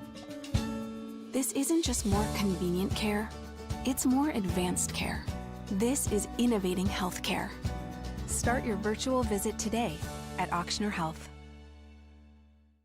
When you want the best of Louisiana, you don't go to a superstore. We know what we like, and we like it local. Same goes for banking. As one of Louisiana's largest local banks, we offer homegrown services crafted around you. Gulf Coast Bank, the bank that cares about you.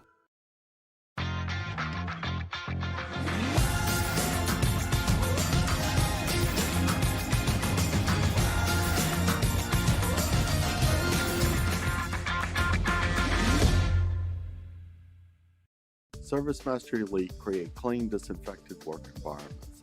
As a local business, we take pride in serving the New Orleans and Baton Rouge areas. Our cleaning protocols follow CDC and OSHA standards for healthcare settings, offices, senior living, restaurants, and industrial plants. Contact ServiceMaster Elite to get your operation ready for reopening with germ disinfection cleaning. ServiceMaster Elite, the trusted choice in professional cleaning since 1996. Gulf Coast Office Products is a nationally recognized Savin office equipment dealer based right here in Louisiana. Over 100 employees strong, Gulf Coast has the boots on the ground to support all vertical markets from education, engineering, legal, and finance. With the latest in office technology from desktop to production segment units, Gulf Coast and Savin have the perfect fit for you. Call 225-756-2644. That's 756-2644 for Gulf Coast Office Products. Are you a licensed contractor? There's lots of good contractors in Louisiana doing work the right way, but unfortunately, too many unlicensed contractors are working outside the licensing requirements. Working as a contractor in Louisiana requires a license for the company doing the work. The Louisiana State Licensing Board for Contractors wants to help you get licensed to allow you to conduct work legally. It's not difficult to get the license. We can help you. Go to lacontractor.org for more information. Licensed contractors, it's the law. Here at the Big Squeezy, we continue to serve the Baton Rouge and Southeast Louisiana areas during these troubling times. We are dedicated to providing you healthy food items to help you live your best life. From our cold-pressed juices to our delicious smoothies, let the Big Squeezy keep you going. Stay active, stay happy, and let us help you stay healthy. Visit us at our locations and also inside of Alexander's and Mathern's grocery stores or online at thebigsqueezy.com. It's a Tuesday edition of Game Time with Jimmy Ott and Ben Mintz. The guys recap all the action from over the weekend, including the Kentucky Derby. We're live at Mike Anderson Seafood from 6 to 8 p.m. on 104.5 ESPN Baton Rouge.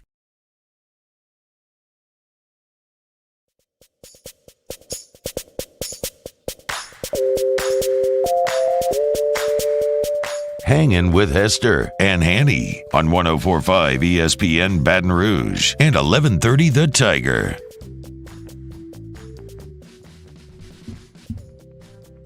We're brought to you by Richards Honda, home of the warm and fuzzy feeling. We bring in now from the SEC. No, I'm sorry. Thought we were ready. He's calling right now. He gave me the thumbs up, and then Hanny's going to tackle Josh by the end of the day. He gave me the kill. Gave me the Hanny and Josh, big cat right now. I still got a bad hip, man. Oh, that's true. I'll sub in for you. He's a lot hunting. Josh can do if you think I'm doing the big cat drill, you got another thing coming. Why are they still doing that? Because it's glorious. Yeah. Yes, it's something to start practice, to get your juices flowing, to have offense versus defense, and it's actually, it plays. Right, low man wins, technique. If you don't use, we saw, so LSU puts out the practice video. We saw Derek Stingley Jr. beat Racy McMath in that drill. If you had those two young men side by side, and Racy is a big son of a gun. He is put together, right?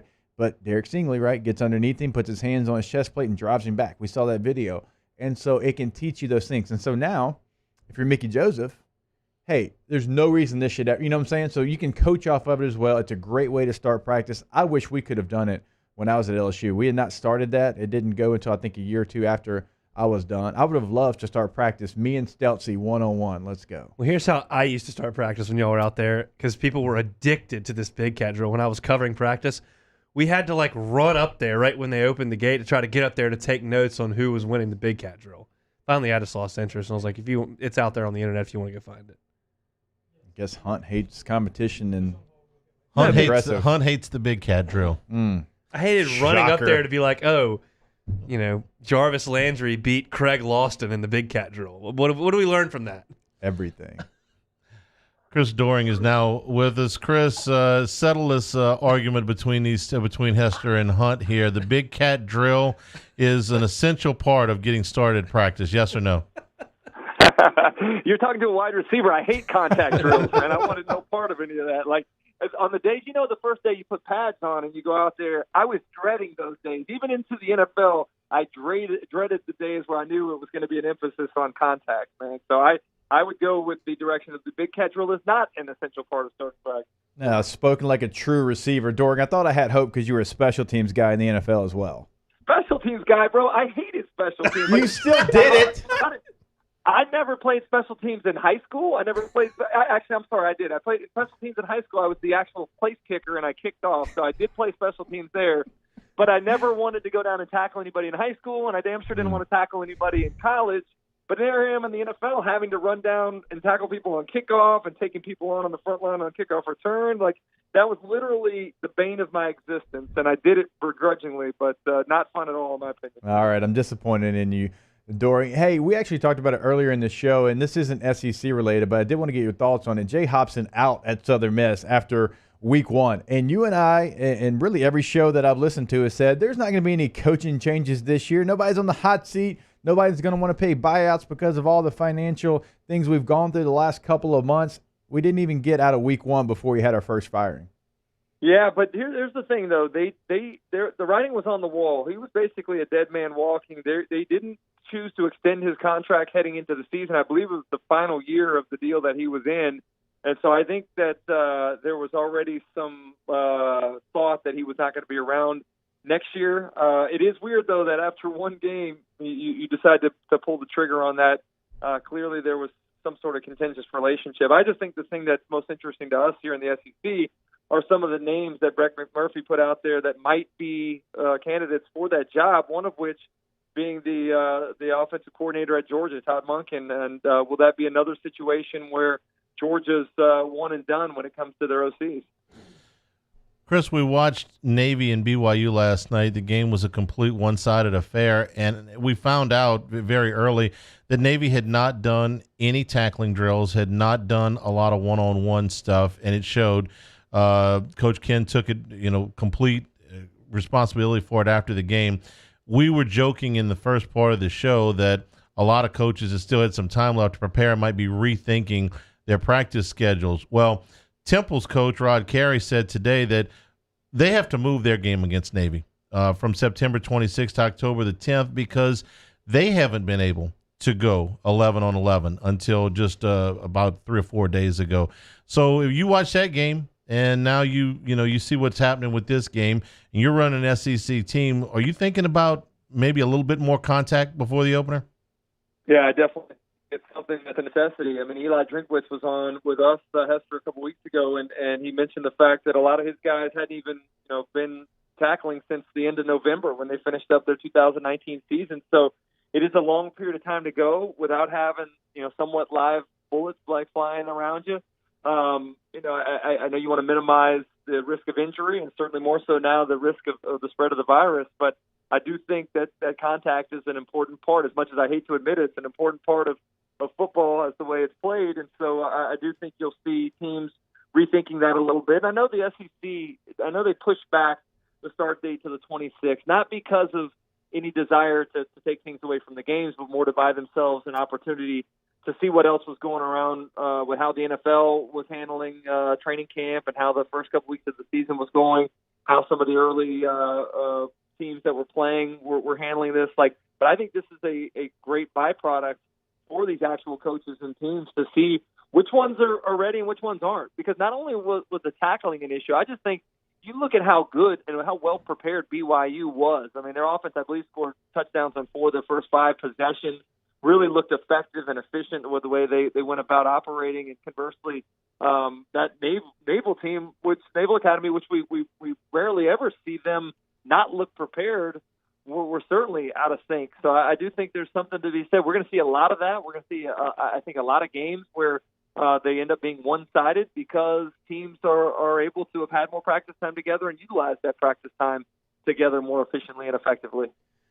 Chris, is there a portion of the game, a position group, anything that you can point to specifically that may be the most affected from this different style of practice that they've been going through the last couple of weeks?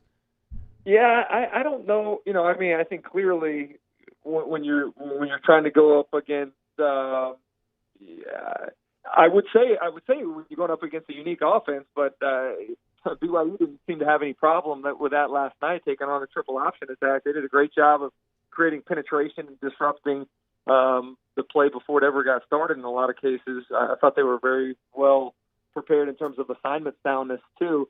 I can't help but think as a receiver, thinking back to the time that was spent with our quarterbacks when I was at Florida and in the NFL, like the amount of time that we had together in the spring, in the off season, and preseason practices, being able to just throw and catch.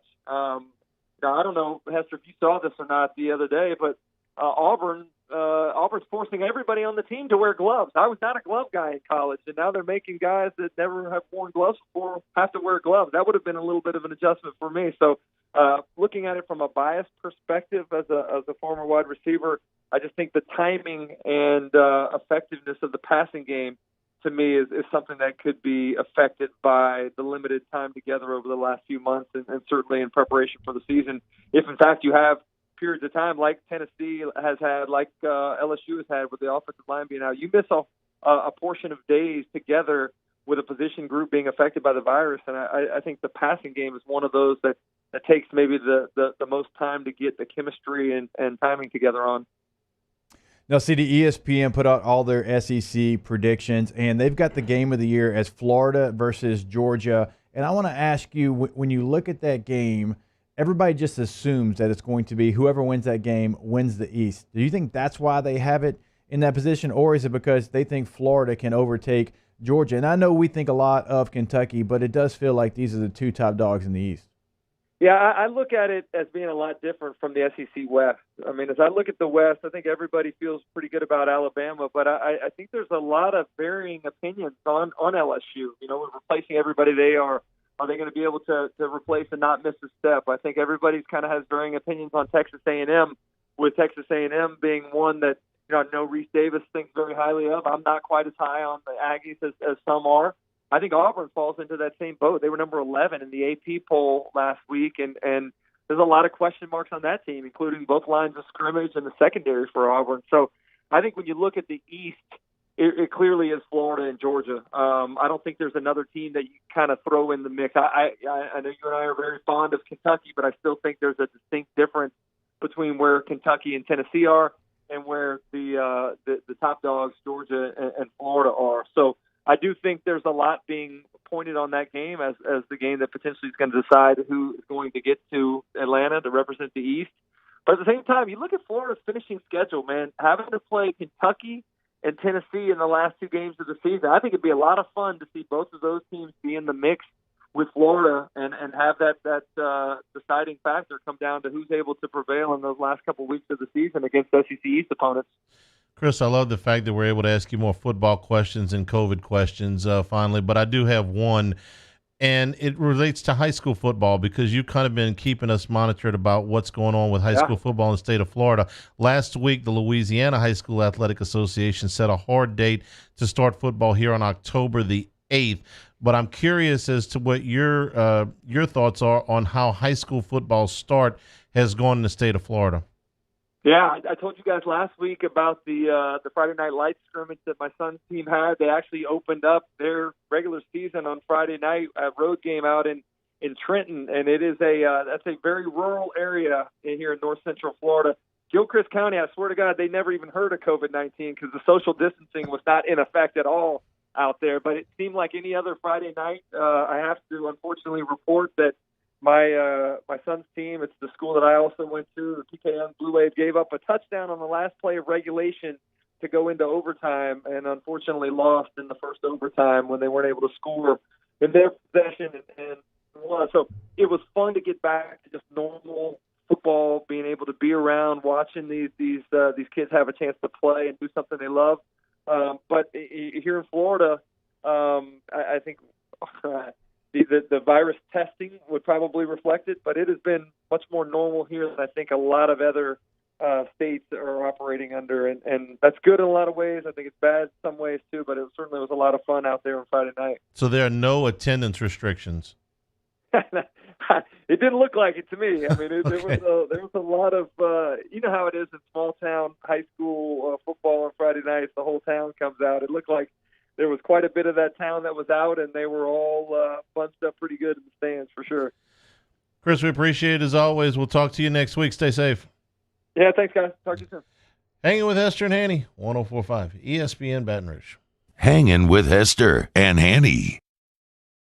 Off the Bench, Hanging with Hester and Hanny, after further review and more, are all live daily on the 104.5 ESPN Baton Rouge YouTube channel. Subscribe now to interact with us inside the live chat driven by Bayou Ford. This isn't just another day. It's so much more. Kelly's life was put on hold when her auctioneer primary care doctor discovered a rare blood disorder. Her doctor connected her to an auctioneer care team of cancer, heart, and kidney specialists. With multiple primary care locations around Baton Rouge, same-day appointments, and online scheduling, we're relentless about keeping you healthy. Auctioneer Baton Rouge, innovating healthcare for Kelly. ServiceMaster Elite create clean, disinfected work environments. As a local business, we take pride in serving the New Orleans and Baton Rouge areas. Our cleaning protocols follow CDC and OSHA standards for healthcare settings, offices, senior living, restaurants, and industrial plants. Contact ServiceMaster Elite to get your operation ready for reopening with germ disinfection cleaning. ServiceMaster Elite, the trusted choice in professional cleaning since 1996. Hi, this is Chance Inman, President and Chief Operating Officer for Janney King Gulf Coast. Here are some ways to protect yourself and those around you from the coronavirus. Wash your hands often and thoroughly. Cover coughs and sneezes with your elbow. Disinfect high-touch surfaces regularly. Use non-contact methods for greeting others. And avoid touching your face. Following these steps, as well as social distancing, should help all of us stay healthy. Janney King, the king of clean. Gulf Coast Bank and Trust is a local bank with a straightforward philosophy. It's about doing the right thing for our customers. Participating in our community with annual local fundraisers. Offering individual attention in a modern banking atmosphere with a trusted local company. Gulf Coast Bank invested in technology with a local touch, giving our customers the power to bank anywhere, anytime. We're building relationships through personal service as the bank that cares about you. Gulf Coast Bank and Trust, the bank that cares about you. To all of our heroes working on the front lines of this COVID-19 pandemic, your bravery and selflessness represent the very best of us, and we want to say thank you. I'm asking everyone around the state to join me in celebrating the heroism of our healthcare professionals on the 19th of every month at 1900 hours, that's 7 p.m. Write a note of appreciation, make plans to donate to charitable organizations, or say a prayer. To learn more, visit 19thanks.org. Thank you, and God bless. I've been doing business with Luba for 25 years. They're dependable, trustworthy. It's just the attention to detail with our clients. Our folks have years and years of experience. They're highly trained professionals. But many companies have that asset. What I'd like to think makes Luba a bit different is that we use those talents in a way that truly is dedicated to serving the needs of the folks who depend on us. Gulf Coast Office Products is a nationally recognized Savin office equipment dealer based right here in Louisiana. Over 100 employees strong, Gulf Coast has the boots on the ground to support all vertical markets from education, engineering, legal, and finance. With the latest in office technology from desktop to production segment units, Gulf Coast and Savin have the perfect fit for you. Call 225-756-2644. That's 756-2644 for Gulf Coast Office Products. At All-Star Toyota, you get it all. If you're in the market for an all-new Toyota vehicle, come see our friendly and knowledgeable sales team at All-Star Toyota. Located in Baton Rouge at the corner of Airline and Goodwood, we've been serving our community since 2005 by offering a large selection of new Toyota cars, trucks, and SUVs. Get behind the wheel of your dream car and take a test drive at All-Star Toyota today. Coming up on Wednesdays Off the Bench, one day closer to the return of the NFL. plus the latest from Tiger football camp. The Cajun Cannon will stop by, and we got a brand new Would You Rather Wednesday. Off the Bench, 104.5 ESPN.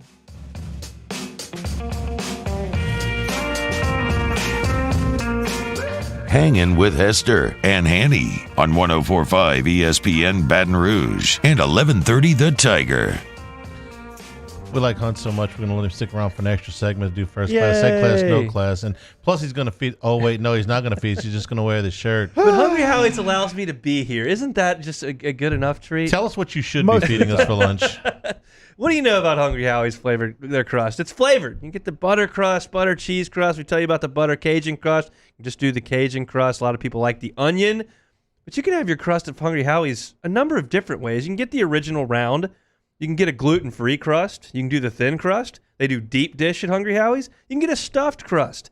They even let you pick how you want it cooked. You can get it well done. You can do a light cook if you want a little bit fluffier. Hungry Howie's has a ton of options, and now it's football season. It's time to make pizza part of your weekend, part of your football watching party. If you've got a big group, get 3 one-topping pizzas for $15. If it's just you, 2-topping large, $7.99. Hungry Howie's right there in Nicholson, just south of LSU's campus, hungryhowies.com. And as we always tell you, download the Hungry Howie's app. Leonard Fournette had a quote. He did. First time in my life, I feel like I've got a quarterback. Oof. Yeah, so this is going to hit a couple quarterbacks right in the chin. Brandon Harris being one of them, who he's already taken to Twitter and said, appreciate it. Okay. That's the deal. It's like, okay, that's probably true. Leonard, you haven't had a bunch. You didn't have a Heisman quarterback, and Blake Bortles isn't going to the first ballot Hall of Fame. Like, I get it. That's probably right. But there's some guys there that you're just throwing under the bus. And there's a percentage of people who hear that quote and go, who cares? But he could have said, yeah, you know, I really feel like having Tom back there is really going to open things up for the running game. I'm excited to play alongside one of the best who ever did it, and I'm excited to do my part for the offense. He could have said that. Instead, he just throws a million people under the bus for playing as hard as they can. Anthony Jennings, Brandon Harris, Danny Etling, Gardner Minshew, Nick Foles, and Blake for Bortles. a short period of time. Yeah. Well, I'm not quite sure who was pulling the trigger at St. Aug. I don't really know that. Okay, so this is PR 101. What you say is, I feel like I'm playing with the best quarterback I've ever played with because it's Tom flipping Brady. I mean, it's not like it's up for debate who's better between Brady and Gardner Minshew, okay? It's not like it's up for debate between who's better between Tom Brady and pretty much anybody who's ever played the doggone position. I mean, there's some other guys in the discussion for sure, but it's a pretty short list. You say that, and maybe it goes over a little bit better. How much do we think Leonard's going to get the ball in the first 5 weeks? Like, what do you think his role will be? Because he mentioned, look, this is the first time I'm not going to be running up against 8-man boxes. It's really going to be spread out for me. But Jones is the starter there. I mean, Bruce Arians, he came out and he said he's the starter. So how much play do we think he actually gets in the first 5 weeks? I think he'll have more carries than Jones. Do you? Yes, I do. I think he's a better player. I've seen them both play. Fournette's the superior talent. He may not start week one. I'll take Arians at his word, but it doesn't mean he's not going to assume more playing time. Long as he soaks up the system and doesn't, say something stupid in the locker room or do something stupid. And what by that I mean alienate teammates, because he's done that before. As long as that doesn't happen, he's going to be their lead, and it stays healthy. He's going to be their leading rusher. Yeah, all things equal, he's better than Jones. At least in my opinion, he can do more things. He's a superior talent. So if you're asking me 5 weeks, I would say by that point, Fournette will have twice as many carries as Jones. This will be a topic for later in the week, but I'll throw it out there. What's Brady going to look like this year? Good? I mean, I don't watch a lot of New England Patriots football. Didn't seem like they were as good last year as they've been. Brady had outside of Julian Edelman, one of the worst skill set groups to work with in the league in the last 5 years. With that group that he's got to work with now, that group of receivers, that group of running backs, that coach, he'll be fine. It's still a little bit of a Saints lean if you ask all the experts to pick the division, but it's close. Tampa's, I would say the Saints, of all of the people I've seen pick I would say the Saints have got it maybe 55-45, maybe 60-40. Saints are just a safer bet. You're getting the same cast of characters that have won a ton of games the last 3 years. Sure. There's a transition period, and I don't deny that getting Tampa in week 1 is a little bit of a break. I do want to catch them while they're still working the kinks out if I've got a veteran team. But Brady's probably going to be fine. I say that with one little caveat in the back of my head, which, and Jacob and I have talked about this, when the end comes for aging quarterbacks, it tends to come rather quickly. It did for Peyton. It did for Favre. And one day that day will come for Tom Brady. Now, is that this November, next November, the November? I don't know. But he's put off the aging process better than just about anybody that's ever put on a pair of shoulder pads. But one day, Father Time's undefeated for a reason. But for the moment, you're not hearing any of these stories out of camp that he looks weak. And he's never really been the most talented as far as arm talent and all the like Brett Favre, right? Once that kind of left him and he couldn't fit those balls in those tight spaces like he normally could, well, then his game digressed a little bit. So Tom Brady's always thrown it to the right spot. He's always known before you knew what you were doing defensively. And so all those things can kind of play out. Not saying he's going to be Tom Brady of 5 years ago, but because he doesn't rely on his arm talent, I think he still can give you some really good games and possibly could give you more than just this year. Stronger arm in their prime, Manning or Brady? Brady. That's look, that's what I thought too. And Peyton in their prime now. In their prime. Yeah, Peyton's not throwing it through a glass window, but he's going to put it exactly on that window where you want it to be. We'll take a break. We come back. First class, second class, no class. Also, Roger Cador will be with us in hour number 3 to talk about the passing of Lou Brock. Hanging with Hester and Hanny, 104.5 ESPN Baton Rouge.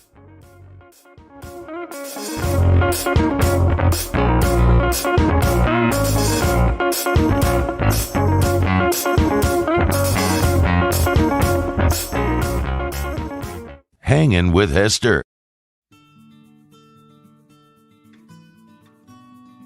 This is a house call. This is a follow-up appointment. This is a diabetes checkup. This isn't just more convenient care, it's more advanced care. This is innovating healthcare at Louisiana's #1 hospital, Auctioner.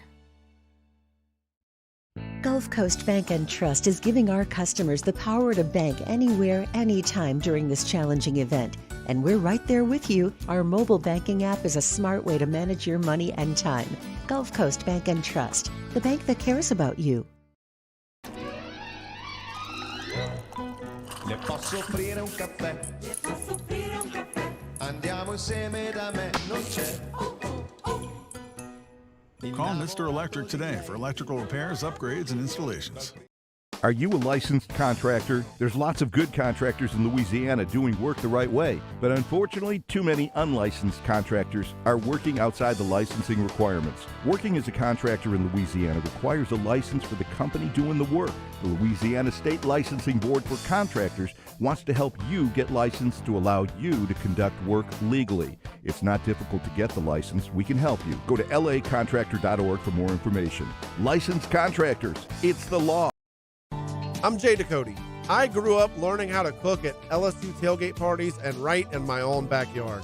And I created JD's Louisiana products to bring that Louisiana flavor to you at home for your backyard cookout. JD's Louisiana barbecue sauce, Louisiana molasses mustard, spicy and sweet barbecue rub, and more are available at your local supermarkets or by logging on to jducote.com/shop. Put in promo code CST for 25% off at checkout.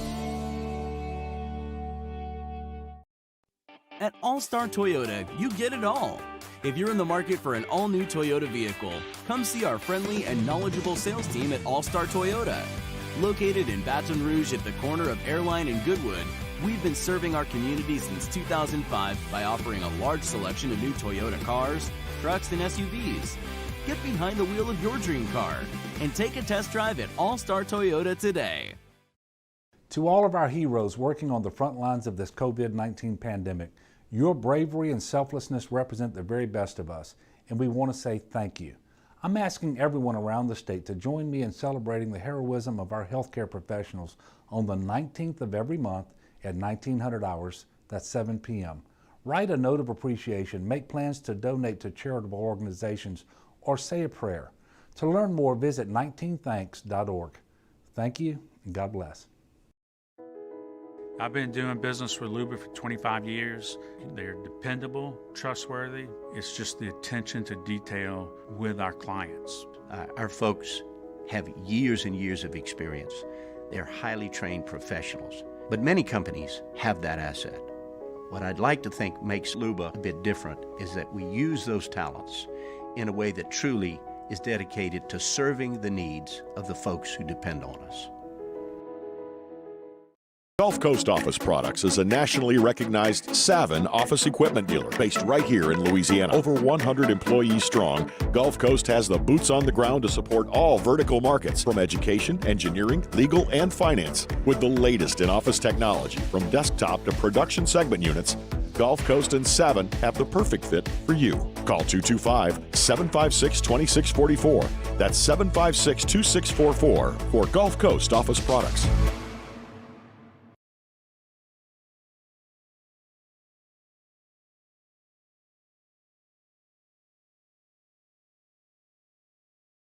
Hand Injury Lawyers.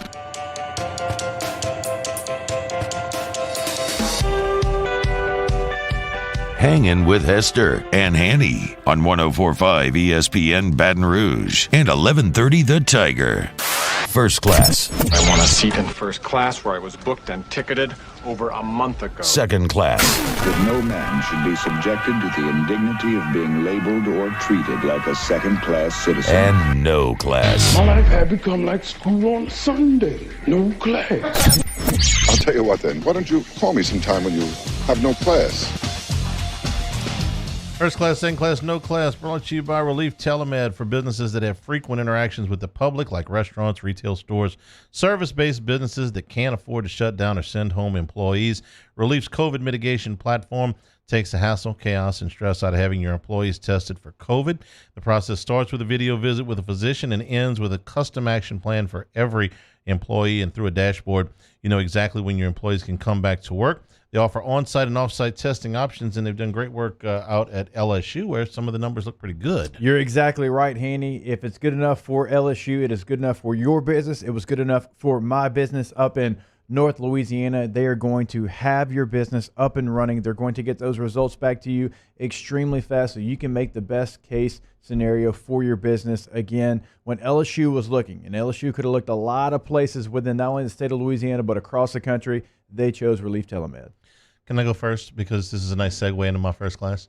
Yeah. Okay. Yeah, absolutely. So the NFL released their data today from the most recent testing period. This was a testing period that went from August 30th to September the 5th.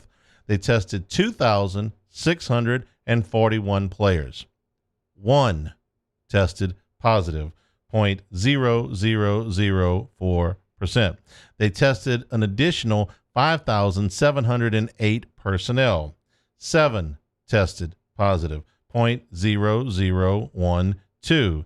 You see, you can get to a yes. The NFL has tested an average of 8,500 people over 3 testing periods, and that includes people who have been waived during the process. And since the true start of training camp, a total of 24 people have confirmed positive tests. That is, look, I know that the NBA got a lot of credit for the way they were able to put the bubble together, and then baseball kind of botched it. It was like, what is the NFL going to do? The NFL deserves a lot of credit for putting these protocols in place, following them, and having testing results of this magnitude, because I think it's a harder job than either baseball or basketball had. They don't have the benefit of a bubble. They have bigger rosters. They are spread out all over the country. First class. You did a good job, guys. For sure. There's a saying, you gotta walk, you gotta crawl before you walk, you gotta walk before you run. So we started in this thing and we weren't doing anything. And all of a sudden we got to a crawl. We got KBO playing baseball at 5 in the morning. We got Phil Mickelson and Tiger Woods and 2 quarterbacks playing golf, and we were crawling. We're trying to figure it out. Then we started walking. You got golf back. They're playing the Memorial. The NBA decided to show up and play a little bit in the bubble, and we were kind of moving in the right direction. The next 90 days, we're going to run. No matter what you like, what you want to watch, it's just about there. The NBA playoffs are cranking up in a big way. Golf is about to have 2 majors. The NFL starts this week. College football is 2 weeks away. The NHL is in the semifinals, if that's your deal. No matter what you want to watch over the next 90 days, we're about to start running, and that feels very, very good to me. I'm personally excited about watching the Cubs in a pennant race for the next month and getting into the playoffs. The U.S. Open is next week. I know a lot of people in my household are going to be fired up about the Saints coming up on Sunday. We're not there all the way. We're not running marathons, but we're moving in the right direction. We're running here over the next 90 days. All right, so normally my first class would be my friend Carlos Bocanegra got into the U.S. Soccer Hall of Fame, but I realized where we're at. I realize this is Baton Rouge, Louisiana. Nobody cares about soccer, but I did want to mention my buddy getting into the Hall of Fame. Congratulations to him. But I'm going to bring it a little bit closer to home and in multiple ways for me, and that's Tre'Davious White. 4 years, $69 million extension, $55 million of that guaranteed. Tre'Davious White, obviously, he wore the number 18 like I did at LSU, and we're bonded together by that. But also, he is from my hometown. He's from Hunt's hometown of Shreveport. And that community and that city means something to him. He is going to give back to that community, and he is such a fantastic role model for so many people in our hometown and across the state of Louisiana. We all know the stories. He was valedictorian of his high school at Green Oaks there. He has done everything in his career the right way. Comes from a great family. His mom is one of the best ladies that you will ever meet, and he has always done right by everyone that surrounds him. And I am so excited for him. And he's finally starting to get the accolades that he deserves. I mean, he is one of, if not the best corners in all of football. I mean, he has truly shown up in his NFL career. He mentioned earlier today that coming back to his senior season at LSU was one of the best things he ever could have done, not only for him on the field, but off the field as well. Just a guy that, if you had a daughter, right, you want her to marry Tre'Davious White. I mean, he has done everything the right way. I am so happy for Shaq and the fact that he gets this opportunity to provide for his family for a lifetime and also give back to a community that means so much to him in our hometown in Shreveport. You know who else liked that contract? Marshawn Lattimore. He watched that contract and he's like, good. Tre'Davious is a better player than him. I know, but we're about to have that debate. It's value of corners. It's setting the market. You know, that's how that goes. You know, we used to have this saying, the best job in all of professional sports was to be a backup quarterback. It's a little bit of a dated saying. You know, hey man, look, get your coach's cap, get your clipboard, get your small shoulder pads, and you know you're not going to play, but you get paid a nice amount of money, and you don't get hit. You know, in practice, you just run a scout team. It's a pretty good thing.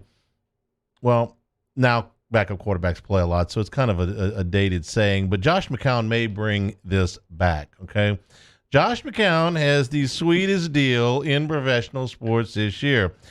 Josh McCown is 41 years old and was signed to the practice squad of the Philadelphia Eagles. Oldest in the history of football. Yeah, and this is part of the relaxed practice squad qualifications that you have to have, restrictions, I should say would be a better word, because of COVID. So the Eagles are signing him to the practice squad, which means he will make $12,000 a week, except he's not going to Philadelphia. He's not even going to the state of Pennsylvania. He's staying home in Texas.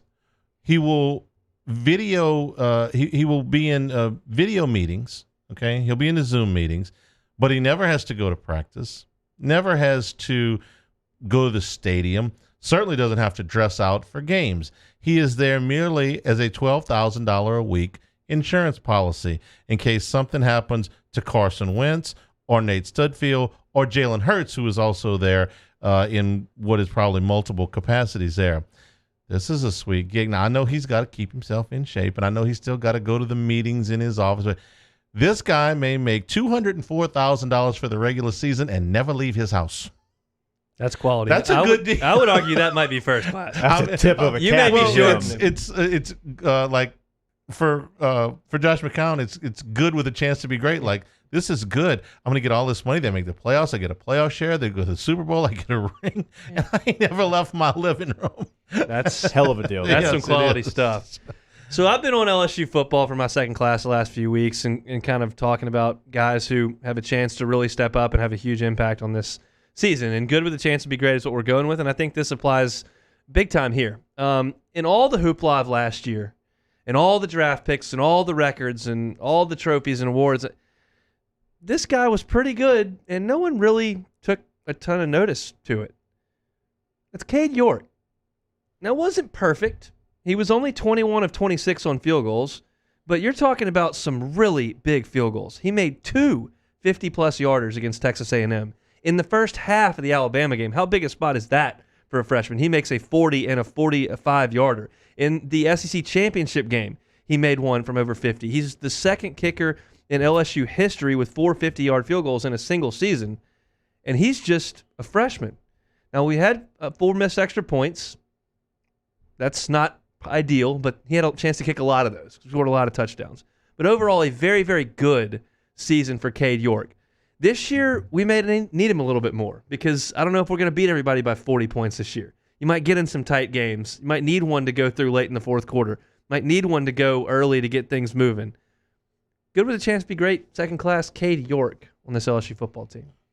All right, I'm going to go with the school within the NBA bubble because when they were laying out all the rules, one player who was on a team that had, championship aspirations, a team that likely was going to be there close to the end, said, hey, what about when our families are let into the bubble? School's going to already be started. And the NBA kind of got shocked by that. Like, well, we didn't really think of that. And so the NBA has created a school within the bubble for, I believe it is the age of anywhere between 3 and 7 to go and, have a class with only 6 students in it. Obviously, they want a social distance and all those type of things. And they also have tutors for anyone above that age where they can send it back to their school. They can do their work. And this is second class for me because as someone who has missed a lot of time with their family because of training camp and being away for 5 to 6 weeks and not seeing your family, and I realize in the scheme of things that doesn't sound like a long time, but when you're raising young children, 6 weeks, you can miss a lot. And I felt like I always missed a lot, and that's one of the reasons I didn't want to continue playing was because of those 6 weeks during training camp and just being away from your family so much. So the NBA put in place an actual school within the bubble so you can see your family and also they can continue their education within the bubble. So I thought that was a pretty good deal, and thank you to the player who said, hey, what about our kids that are starting school, by the way? It's a good idea. That's a good idea. I like Rick Stockstill as a coach. He's done a very good job at Middle Tennessee. He's been there since 2006, 7 consecutive non-losing seasons before last year, and he's won 63% of his conference games. Not the easiest place in the world to win, and he's been to 8 bowl games and won a couple of them. This is at Middle Tennessee State. Yep. He's done a good job, but for the life of me, I can't understand what he was thinking at the end of the first half on Saturday. Ooh. Middle Tennessee is down 21-0. And they've got the football, and they're at the end of a 14-play drive. They get first and goal at the Army 2-yard line with about 45 seconds to go. And the shotgun snap got away from the quarterback, Asher O'Hara, and he had to track it down all the way back at the Army 14-yard line. Play took about 8 seconds, and by the time he got back up there were 37 seconds to go in the first half. Now, you're down 3 touchdowns. You are on the Army 14-yard line. There's 39 seconds to go when you get up, and you got 2 timeouts left. And they let the clock run all the way down to 4 seconds before they snapped it and then threw a pass in the flats that was caught and tackled at the 7-yard line, and the clock expired. They took 2 timeouts to the locker room. They in no way attempted to hurry, didn't call the timeouts, didn't spike it, didn't do anything. And an additional no class to the 2 guys calling the game, and I don't even remember who acted like this was perfectly acceptable. It's like, where's the clock management? I mean, wait a minute. Did y'all even think about trying? You're down 3 touchdowns. You're down inside the 5-yard line. You get a bad snap. You still got a shot. You're at the 14. They could have run 3 plays. Oh, they didn't easy. check with me. Yeah. They looked at the sideline. What are you doing? And by the way, if you're into bad beats, 26 was the over-under on first half scoring, and it was 21 points at that point. I didn't even know that, okay? This was no class before I even knew. This is double you no scored class it, now. you covered the first half total there. Look, I had the Black Knight, so I was I happy. did I was too. like, I did too. what are you doing? Worst Oh. case of clock management I have ever seen, and I saw LSU Tennessee. I'm sorry, okay, this was 10 times worse than that one. So I'm sorry. I like I said, I like Rick Stockstill. I think he's done a great job there, but I don't know what they were doing at the end of that first half. I did not watch that game, but I was scrolling through Twitter, and it showed up on my timeline big time. People were not thrilled. The announcers could have said, hey, man. No, they were like, oh, well, man, that's the end of the first half. Okay, well, guess Charlie, how would you perform at your job, this exact job right here, if I told you you can prepare for the show, but once you get in here, I'm giving you a mic and your headphones, and I'm taking your phone, and I'm taking your internet, and I'm not letting you talk to your producer? Oh, you mean like the first 8 years I worked in the business? Yeah. Okay. Before we had cell phones and computers. No, but I'm getting to a point here. Like, Okay. You could do it. You could get the show done. You I couldn't could. break any news. You couldn't make any adjustments as time went on. You could be prepared and be expected to perform, but it wouldn't be the best you could do. We had a teletype. See? A what? Right. I'm talking Don't about ask. my shortstop, who over the last 2 years has averaged a 285 batting average with 30 homers and 100 RBIs, and is now hitting 207 because Major League Baseball will not let him go watch video during the game. They close the room. You're not allowed to go look at it. You can show up for the game, but don't play the way you've been playing. Don't get any additional information that you've been doing your entire career. Are we blaming the Astros for this? Yes. Okay. He said, he said, I'm not trying to cheat. I'm trying to go in there and see how guys are pitching me, see where pitches are, see what the mixes are, and I can't go back there and take my notes. This is not a COVID hazard.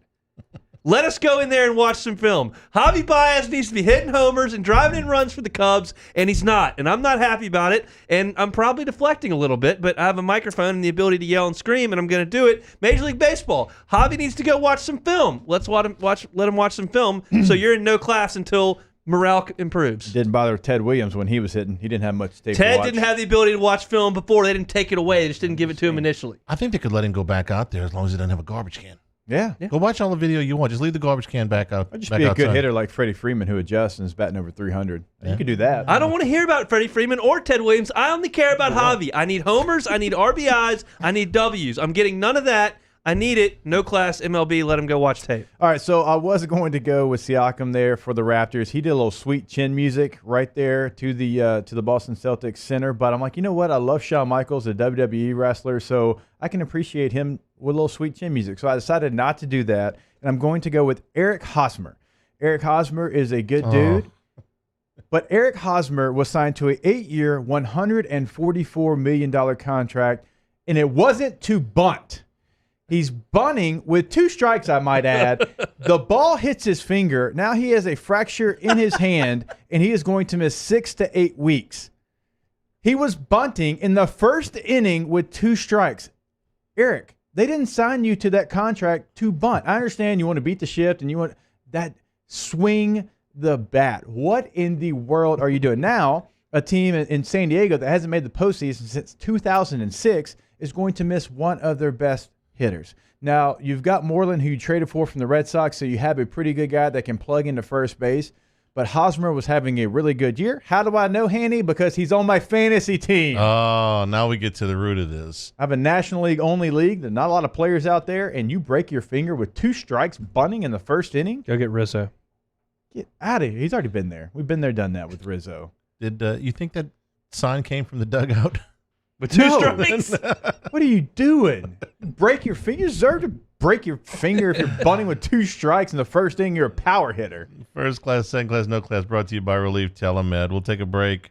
Hunt, thanks for sticking around. We'll see you all Thursday. This is Hanging with Hester and Hanny, 104.5 ESPN Baton Rouge. Hanging with Hester and Hanny. Cotro's Outdoor Power, helping you with all of your property maintenance needs. Our friends over at Skag offering you on all of their zero turns, 60 months interest-free financing, plus free delivery, plus the largest parts inventory anywhere in the state, so you're sure to get service after the sale. And they're Simply the Brave program first responders, all of our police, all of our fire, all of our military, also our retired military. 15% off MSRP. That's on all SCAG units. You got 2 locations locally, Airline and Industriaplex in Baton Rouge, Airline 74 in Gonzales. Remember, you can always find them online at GoTrosOutdoorPower.com. And we're very fortunate to be on throughout the state of Louisiana on radio and on CST. So if you're listening to us and you're outside of the area, Hanny mentioned it, free delivery. So go to GoTrosOutdoorPower.com, check out what they've got, and they can deliver that to you for free. That's GoTros. We make it easy. Our listeners fire off their opinions on the JimsFirearms.net hotline at 499-1045. Keep listening for your next chance to shoot us your thoughts with the JimsFirearms.net hotline on 1045 ESPN Baton Rouge. This isn't just another day. It's so much more. Kelly's life was put on hold when her auctioneer primary care doctor discovered a rare blood disorder. Her doctor connected her to an auctioneer care team of cancer, heart, and kidney specialists. With multiple primary care locations around Baton Rouge, same-day appointments, and online scheduling, we're relentless about keeping you healthy. Auctioneer Baton Rouge, innovating healthcare for Kelly.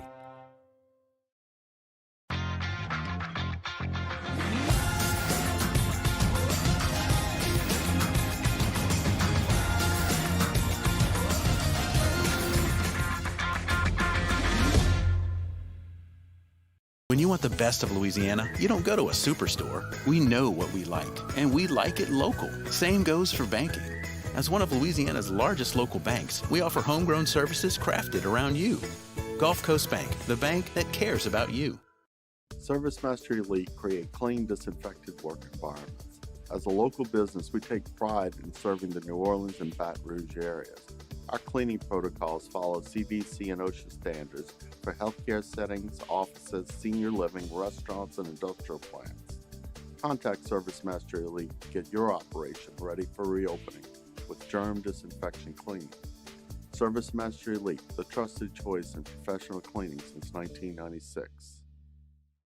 Are you a licensed contractor? There's lots of good contractors in Louisiana doing work the right way, but unfortunately, too many unlicensed contractors are working outside the licensing requirements. Working as a contractor in Louisiana requires a license for the company doing the work.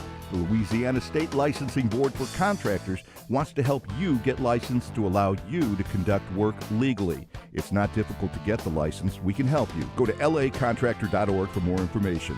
Licensed contractors, it's the law. This is big, really big. I mean, really, really, really big. Because Honda's summer clearance event is going on right now at Richards Honda. With 0 to the 4th power on brand new Honda Civics. That's 0 down, 0 due at signing, 0 security deposit, and 0 first month payment. Plus, summer clearance on every new vehicle in stock. Just another reason why people call Richards Honda the smart choice. I-12 at Millerville Road and richardshonda.com. At All-Star Toyota, you get it all. If you're in the market for an all-new Toyota vehicle, come see our friendly and knowledgeable sales team at All-Star Toyota. Located in Baton Rouge at the corner of Airline and Goodwood, we've been serving our community since 2005 by offering a large selection of new Toyota cars, trucks, and SUVs. Get behind the wheel of your dream car and take a test drive at All-Star Toyota today. Hey, it's Matt Moscona. Enjoy your Labor Day weekend. We're going to take Monday off with you. Hope you have an awesome, safe holiday, and you're back with us on Tuesday, ready to talk, getting you set for the NFL weekend. Join us. It's AFR 3 to 6, 104.5 ESPN Baton Rouge.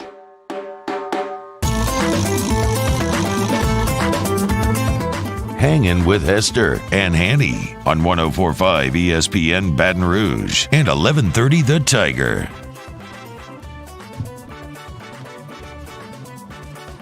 We're also brought to you in part by Supreme Rice, SupremeRice.com out of Crowley, Louisiana since the 1930s, serving the absolute best in Louisiana rice. It's grown, milled, and processed here. Support your Louisiana farmers in that area. The state, of course, needs so much of our support. Louisiana farmers process Supreme Rice. A perfect complement for your etouffees, for your gumbos, for your jambalayas. You know, we're going to have some Supreme Rice down at our golf tournament this weekend down in Berwick, Louisiana. Whether it's the brown or the long grain or the jasmine rice, you're going to enjoy Supreme Rice. It's easy to get at all your Walmarts, at all your Costco's, and all of your AG food dealers. Pick up Supreme Rice. Makes that food dollar go a little bit further. So do what we do at our house and support Supreme Rice. And for great recipes, more information, go to supremerice.com. One of the other things that happened this weekend, I would call this unique. And of course, many things are in the not normal era times, of COVID. yes. But one of the things, recruiting, which is in technically a dead period. But for LSU this weekend, it was anything but dead. And this was Coach O talking about the recruits in this past weekend. Obviously, it makes it tough that we can't organize it. We can't see them on campus. We can't have any contacts with them. But this was organized by some of our top recruits. Some guys are already committed. Some guys are really consider us and their parents, and they came here. And from what I'm hearing, they had a great time. They did as much as they can legally, and I think they really enjoyed bonding together. And I think there was about 20 of them on campus in town. And from what I hear, they had a great time. Yeah. I'm not the biggest fan of social media. I think that's been pretty evident. But every now and then you can use it as it's kind of like the internet itself. You can use it as a positive tool. I would imagine that this wouldn't have been possible 15 years ago to be able to organize this amongst all of those. It would have been tough to do that. Jacob, this is the part where you explain the difference between official visits, unofficial visits, and what happened this weekend. Honestly, just if you're on campus, it doesn't really matter if you're on an official or an unofficial visit typically, because the only thing that the official does is they kind of pay for your travel to get there. And it depends on where you're coming from. I mean, if you're coming from Port Allen or you're coming from California, it's a little bit different. And that's why you don't see a lot of out-of-state guys typically make an unofficial visit, because it's on their own dime. But if you're an in-state kid, it's really not going to change that much. We're going to drive anyway. Yeah, you're going to reimburse me for my gas, but they're still going to roll out the red carpet for you if you're someone who they've offered, who is a committable offer, if it's an unofficial or an official visit. You're still going to get the royal treatment. Now, obviously, this is something like we've never seen before because we've been in a dead period for so long. I actually think that this might be a better situation. Now, hear me out, because I realize that you can't go up there, you can't watch film with the coaches, they can't kind of show you around the building itself. But what you did is you've got guys who've already committed to LSU and guys who are very interested in LSU, and you've got these guys committed to LSU recruiting for your school. They're showing him all the places. So it's nothing but LSU talk the entire weekend. You're not hearing anything from the coaches. You're not hearing about, what dorm you're going to be staying in. It's just a bunch of guys who have a common goal to play college football, and they're trying to tell you how great LSU is. And you can go see the entire campus. And for this current situation, I think this is about as good as you could hope for if you're an LSU fan. The fact that you've got Nussmeier up there saying, hey, here's why I committed to LSU. And he's pointing out everything. And look, the fact that they got here, the fact that everyone took their time and on their own dime came to Baton Rouge this weekend. Some of them from very long distances. Very long distance away. It shows you how much interest they have. And this wasn't just a couple of, guys you hope to get in the class. No, these are game changers. These are top guys in the country, not just the state. And it's positions where you need guys. And so, anybody in particular you might be talking about? There's a guy, I think his last name is Foreman. Yeah. Who's a pretty good football player. But you had offensive linemen that you need to get in this class as well. So it's not only him, but, Tristan Lee is a 5-star prospect that you want to get in Baton Rouge. And every time I see a picture of him, he's got LSU gear on. He's got purple and gold on. So that's another big target. And we'll have one of the recruiting guys on later in the week to kind of talk about how it went once they gather all that information. But you got the number one guy from California. He's on campus. He's already interested. Now you hope those other guys did their part, and they're already committed to the class. And let's create something special. Let's be this class that everybody talks about for 25 years. The one thing that I think is the biggest casualty of not having fans in the stands is recruiting, because we've seen Tiger Stadium change minds. We've seen that atmosphere change minds for kids that were, I'm not saying it's the only thing, But for kids that over the years have been on the fence, I mean, the John Emery story is probably one of the more recent ones, but it's certainly not the only one. We've seen kids go in there for games against the Floridas and Alabamas and Auburns of the world and come out of it saying, I'm coming here. They're not going to have that this year. Now, neither is Alabama or Florida or Georgia or whoever else they're recruiting against. But, man, that was such a hammer to be able to bring them in, put them in that stadium, and not just for the football team, but for all the other sports as well. More basketball and baseball recruits than almost anybody. Yeah, that to me is one of the biggest misses of this season is those recruits are going to have to take their word for it that what happened every other year is going to happen again in the future. But very encouraging to see them organize that themselves and get to Baton Rouge this past weekend. We'll take a break. When we come back, former Southern baseball coach Roger Cador is with us. Legendary Hall of Famer Lou Brock passed away this past weekend. We'll get Coach's thoughts on Lou Brock when we come back here. Hanging with Hester and Hanny, 104.5 ESPN Baton Rouge. Hanging with Hester and Hanny. All right, we're brought to you every single day by Richards Honda. Of course, you can always find them online at richardshonda.com. You can find them physically at 13413 Millville Greens Boulevard in Baton Rouge. Over 700 vehicles over there at their new location, I-12 and Millville. You always hear me talk about the full fleet of cars because they've got them. They've got the Accord, the Civic, and the Fit. They've got a full line of hybrids. They have mid-size SUVs. They've got the Odyssey van, the Ridgeline truck. But I want to tell you about the full-size SUV, the Pilot. That's what the Hesters drive around town. We've got multiple car seats in there. We've got multiple football equipment in there. It is big enough to handle our family of four, and it's a mid-size SUV, so you're not going to be worried about driving something too big around town. I can tell you all the seats lay down flat, so if you've got something that you're wanting to move, it is plenty of room to move something. It can do everything you need it to do and more. Go check it out again online at richardshonda.com. That's Richards Honda, always home to warm and fuzzy feeling. We opened up the playbook and expanded our coverage. Listen daily in high definition on 98.1 HD2. We are 104.5 ESPN Baton Rouge.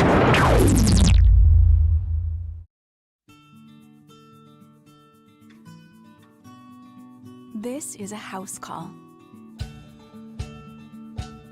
This is a follow-up appointment. This is a diabetes checkup. This isn't just more convenient care, it's more advanced care.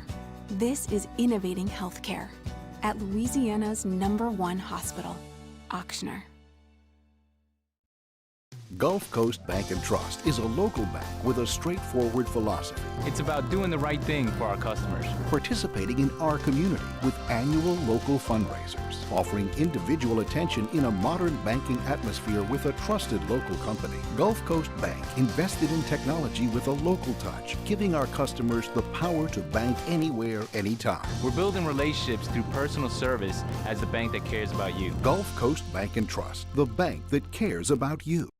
To all of our heroes working on the front lines of this COVID-19 pandemic, your bravery and selflessness represent the very best of us, and we want to say thank you. I'm asking everyone around the state to join me in celebrating the heroism of our healthcare professionals on the 19th of every month at 1900 hours, that's 7 p.m.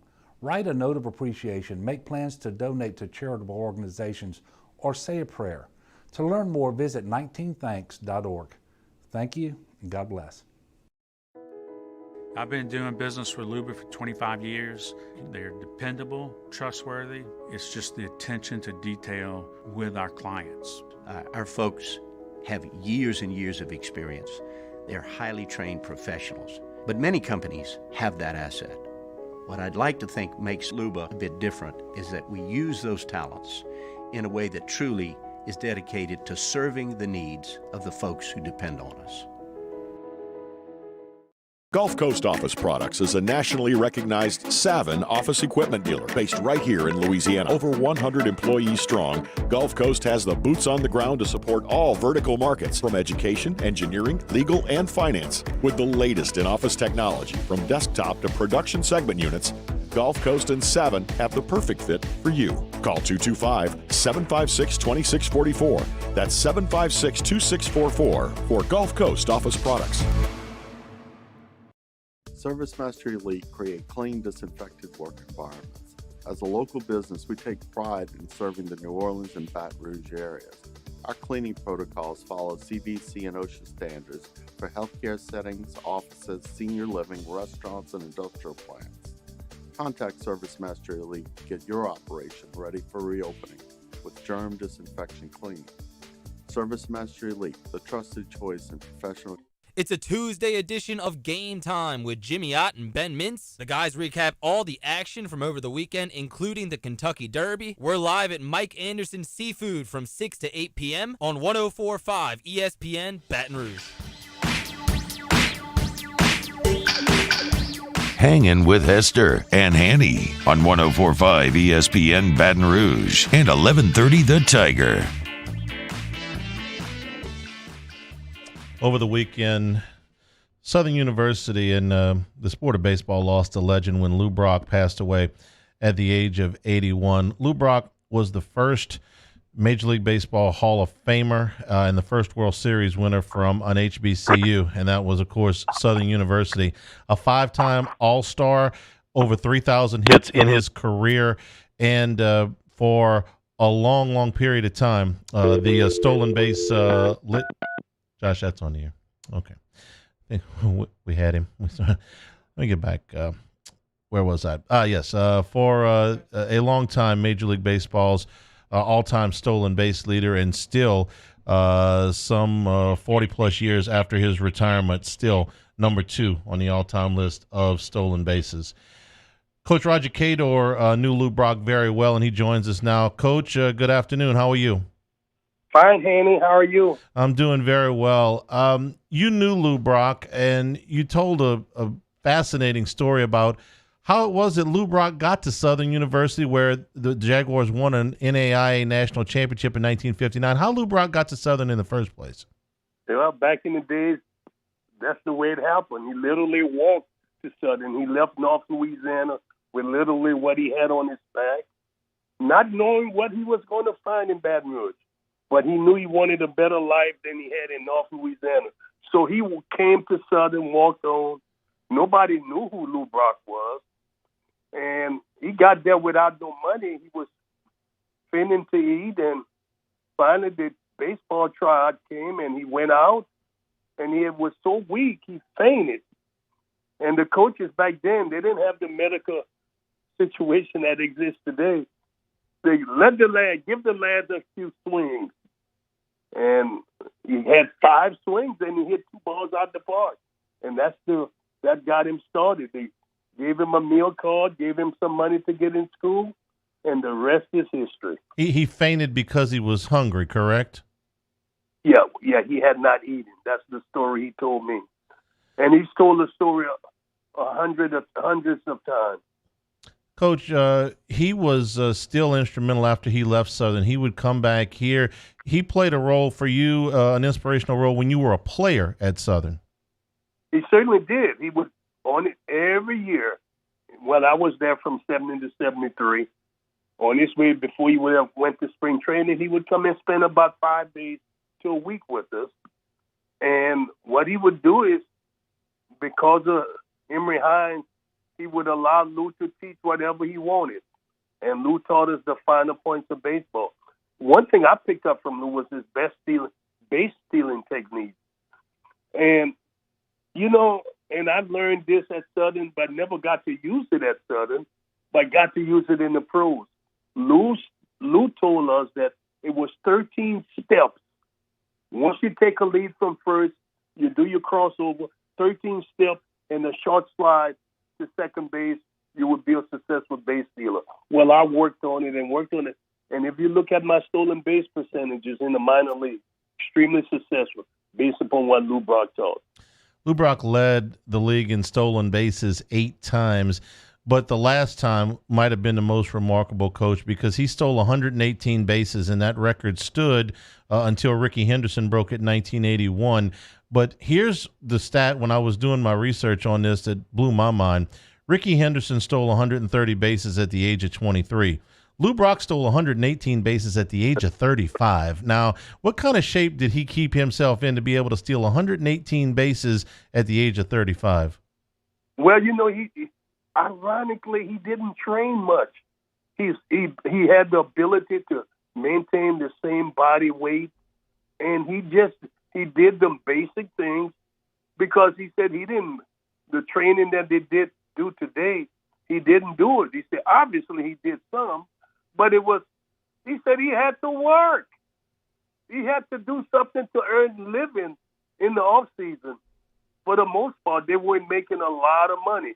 He made more money toward the end of his career, but in the beginning, they didn't make a lot of money. So he would do stuff in the off season that kept him busy. Yeah, I was looking at that. He did not make more than $40,000 in a Major League Baseball season until he was in his 30s. So it wasn't a ton of money even back then. That's right, it wasn't. So man, people don't understand that, but they love the game so much, Hanny, that's why they played it. It was the love for the game. So they didn't get compensated a lot, but he still was able to make it. He come up with some really, really wonderful idea with the Brock Brammer. It was like a hat, umbrella hat you put on your head. Because of the heat in St. Louis, he was able to design that. He had a couple of car dealerships, a florist place. So he had some good idea about investing. Coach, obviously everyone remembers him for being a St. Louis Cardinal, and I know he played for the Cubs, but the Cubs kind of gave up on him a little too early, obviously, and then he turns into a Hall of Fame career. Did he ever talk about the Cubs kind of giving up on him a little too early? They ended up trading him to the Cardinals where he really flourished and had most of his career and turns into a Hall of Fame player? Well, he said when he and I had private talk, he said that was a different maker in his life because it forced him to show arrogance. It forced because he was not very arrogant. But he said he wanted to show them they made a mistake, that they gave up too soon on him. And he was like 21 or 22 when they gave up on him, and he hadn't had a chance to really prove himself. Had they probably taken into consideration, he came from a very small town. He was, and when I say this, I don't want people to take this to be negative, but he said he had a lot of insecurities about himself, which a lot of us do. They won't admit it, you got me? But he said he had some insecurities he had to overcome. He said his background, he didn't have a lot of positive people in his life until he got to the big leagues. And then he had to grow up fast. But he said that trade did something to him. It brought out an inner self-confidence that was in there. It brought it out in the way that he wanted to prove the Chicago Cubs ownership wrong. Coach Roger Cador is our guest talking about the life of Lou Brock. How would you describe him as a hitter? Because we always think about the stolen bases. That's what he was famous for. But he had over 3,000 hits. He was a career 293 hitter, and he once led the league in doubles and led the league in triples in the same year. So he was way more than just a base stealer. Oh, yeah. Well, and Lou was very strong. He had a wiry type body and was extremely strong. Probably still hold the record for the longest home run hit in the old Polo Ground in New York. Charlie, you have to be a history buff to understand that. You're too young. But he hit one in the longest home run in the Polo Ground. And, but yes, he could hit the ball, but his speed, once he hit the ball in the gap, and remember, Hanny, back in the days, they had very big, spacious baseball parks. You hit balls in the alley, you could run for days. And that's why his doubles and triples were pretty good. Yeah, the one thing I know about the Polo Grounds, obviously, but before my time, is that it was a cavernous park. It's just absolutely huge. So I can see where you could have, with his speed, he would have stretched a lot of extra base hits. When you look at pictures of Lou Brock, you almost never see one without him smiling. And that's another thing that, the people that have sort of eulogized him here in the days following his death, that he always had a smile on his face. What was your relationship like with Lou Brock personally, off the field? Well, you see, and I mentioned that in the article, he always was smiling all of the times that we were around each other. Here, Ted Simmons mentioned it, that he had the big smile on his face, Yeah, so that it was a part of his personification, that smile, that was part of him. It was who he was. Remember, he never had very much, and he found a way to make himself happy with what he did have. And what God gave him was a great sense of humor to go with the ability that nobody knew about. And it's just think about that, Hanny. A Hall of Famer literally walked to Southern University with the clothing on his back to come to school, and nobody knew about it. Isn't that beautiful? Now, this happened in 1957, 58. I know this was, for Black Americans at the time, was a lot different than it is now, because, the only way you got to college and a scholarship back in those days, someone had to recommend you. No coach went out to look for it. You got to, sort of reminded me of how I got to Southern. And nobody, I literally had to walk from New York to Baton Rouge. Walked on the field, fainted before his tryout, got up, hit 2 home runs, and ended up in the Hall of Fame. Wow. So 5 swings became very famous at Southern University. You only were going to get 5 swings to prove yourself. He came through that. I went through the same thing. That's the way the Emory Hines was. You only got 5 swings to prove yourself. Now, I think when you think about that, if you would implement something like that today, you would be rained out of town.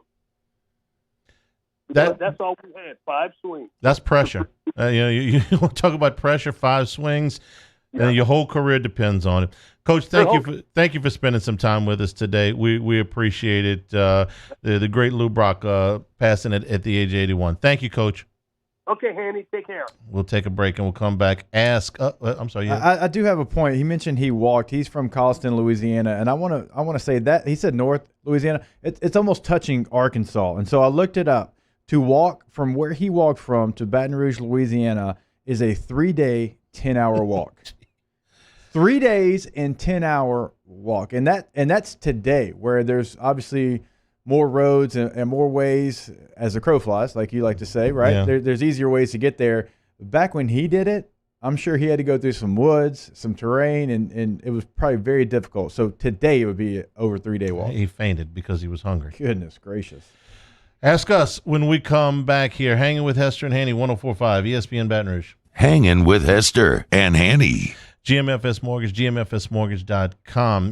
There's so many different ways that GMFS can help you. If you're in the market for a new home, go get pre-approved, and you'll know exactly what you're shopping with. The rates right now, you got more purchasing power than ever. If you want to refinance your home, the ability to lower your rate, and of course, over the long term, it's going to save you money. But in the short term, the ability to skip a mortgage payment or two might be just what you need.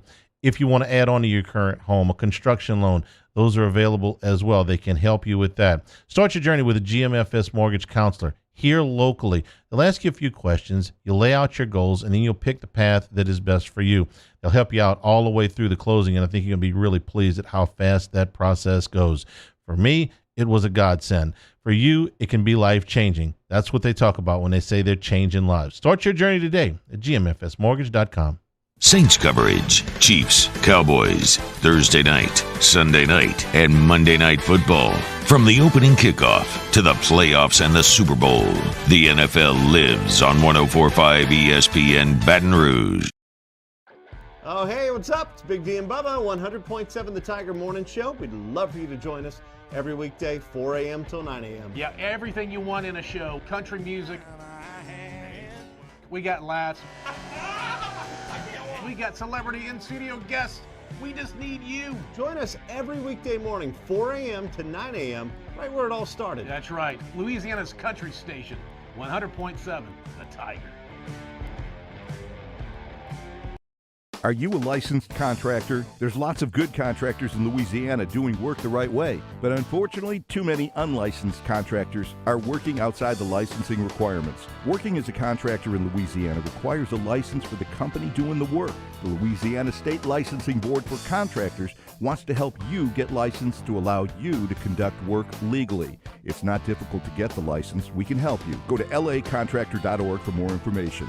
Licensed contractors, it's the law. Do you know someone who sets a good example for all of us to follow? Someone who, without being asked, shows leadership, selflessness, and service to their community? We believe that's the definition of a good citizen, and so does Citizens Bank and Trust. So, if you know someone that sounds like what Jordy was just describing, nominate them to be your good citizen, and they'll have a chance to win $500 from Citizens Bank and Trust. Plus, we'll mention him right here on the show. So go to citizensbankandtrust.com for more details and nominate your good citizen.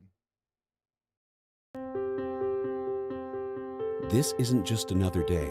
It's so much more. Kelly's life was put on hold when her auctioneer primary care doctor discovered a rare blood disorder. Her doctor connected her to an auctioneer care team of cancer, heart, and kidney specialists. With multiple primary care locations around Baton Rouge, same-day appointments, and online scheduling, we're relentless about keeping you healthy. Auctioneer Baton Rouge, innovating healthcare for Kelly.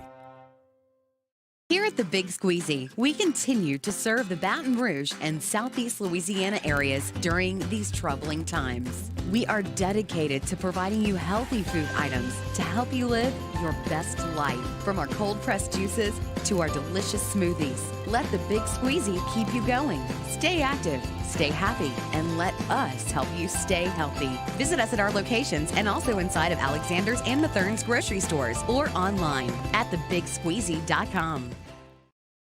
At All-Star Toyota, you get it all. If you're in the market for an all-new Toyota vehicle, come see our friendly and knowledgeable sales team at All-Star Toyota. Located in Baton Rouge at the corner of Airline and Goodwood, we've been serving our community since 2005 by offering a large selection of new Toyota cars, trucks, and SUVs. Get behind the wheel of your dream car and take a test drive at All-Star Toyota today. Coming up on Wednesday's Off the Bench, one day closer to the return of the NFL, plus the latest from Tiger football camp. The Cajun Cannon will stop by, and we got a brand new Would You Rather Wednesday.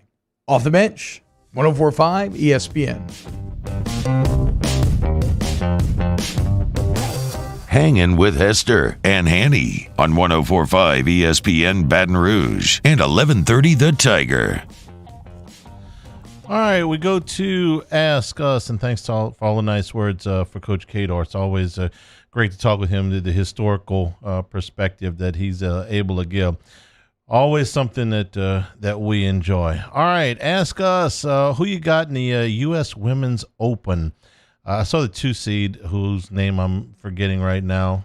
I'm not betting against Serena. The 2 seed lost last night in an upset.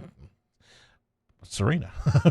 I actually watched most of her match yesterday.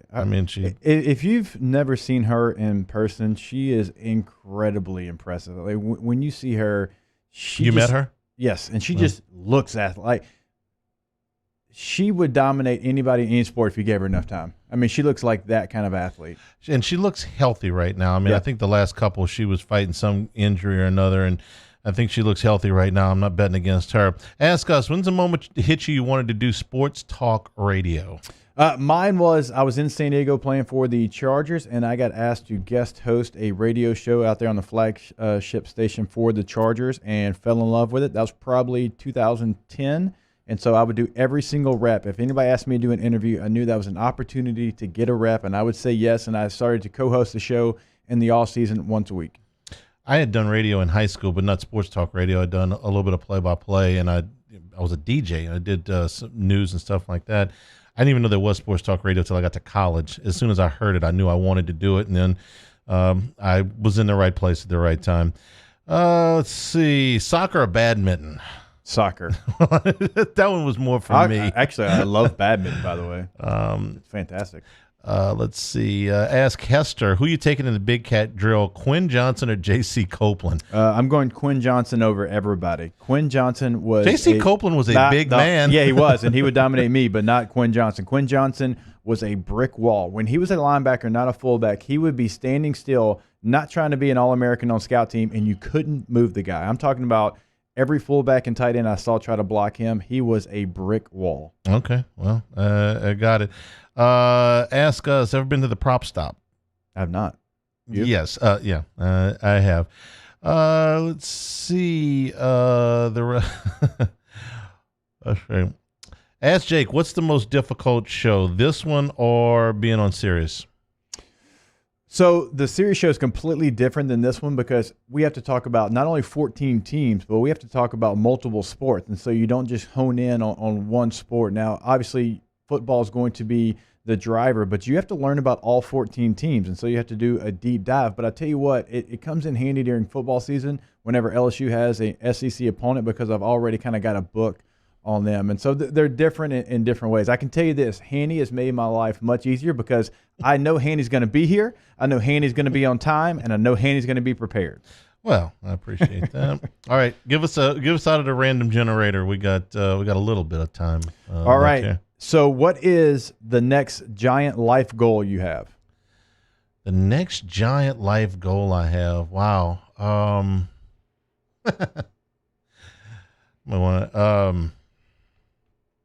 Gosh, get through this football season. How's that? Okay, that's a pretty good one. Josh? Be in the Superdome Christmas Day. Okay. Saints, Vikings? Mm-hmm. Yeah. Yep. Playboy? Oh, God, I'm kind of nervous about this. JJ Redick started a podcasting company a few months ago. Wouldn't mind working for them eventually. Okay. That's interesting. There you go. All right. Eventually, after here for several years. Yeah. Try to we're stepping stone. Is that what you heard here? Exactly. Okay. Paul? Let's see. I have the job I want, so I guess the next logical one is start a family.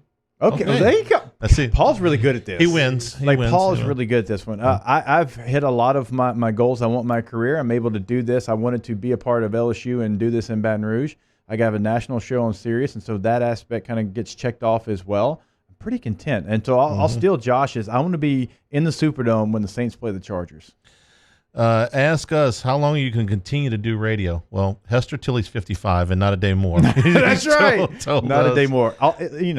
I love y'all, but 55. You know what I don't have any age, thoughts in my head. One of the things I do think you can do in this business is you can scale back and not quit altogether. There'll be a day where I won't be doing 3 hours every single day, but I hope to have my, hands in it a little bit for longer than that. All right, 30 seconds. Let's get one last one in. Which would you rather do? Wash the dishes, mow the lawn, clean the bathroom, or vacuum the house? Hanny? Wash the dishes. I think you rinse them all, put them in the dishwasher. Yeah, I'm not cleaning the bathroom or vacuuming the house. It takes too long. Wash the dishes. 8 mowing grass. Thanks to everybody for participating. For Playboy Marty, for Paul O'Neill, for Josh Ward and Jacob Hester, I'm Charles Hanagriff saying thank you and good afternoon. Stay tuned for AFR 104.5 ESPN Baton Rouge. Hangin' with Hester and Hanny. Are you a licensed contractor? There's lots of good contractors in Louisiana doing work the right way, but unfortunately, too many unlicensed contractors are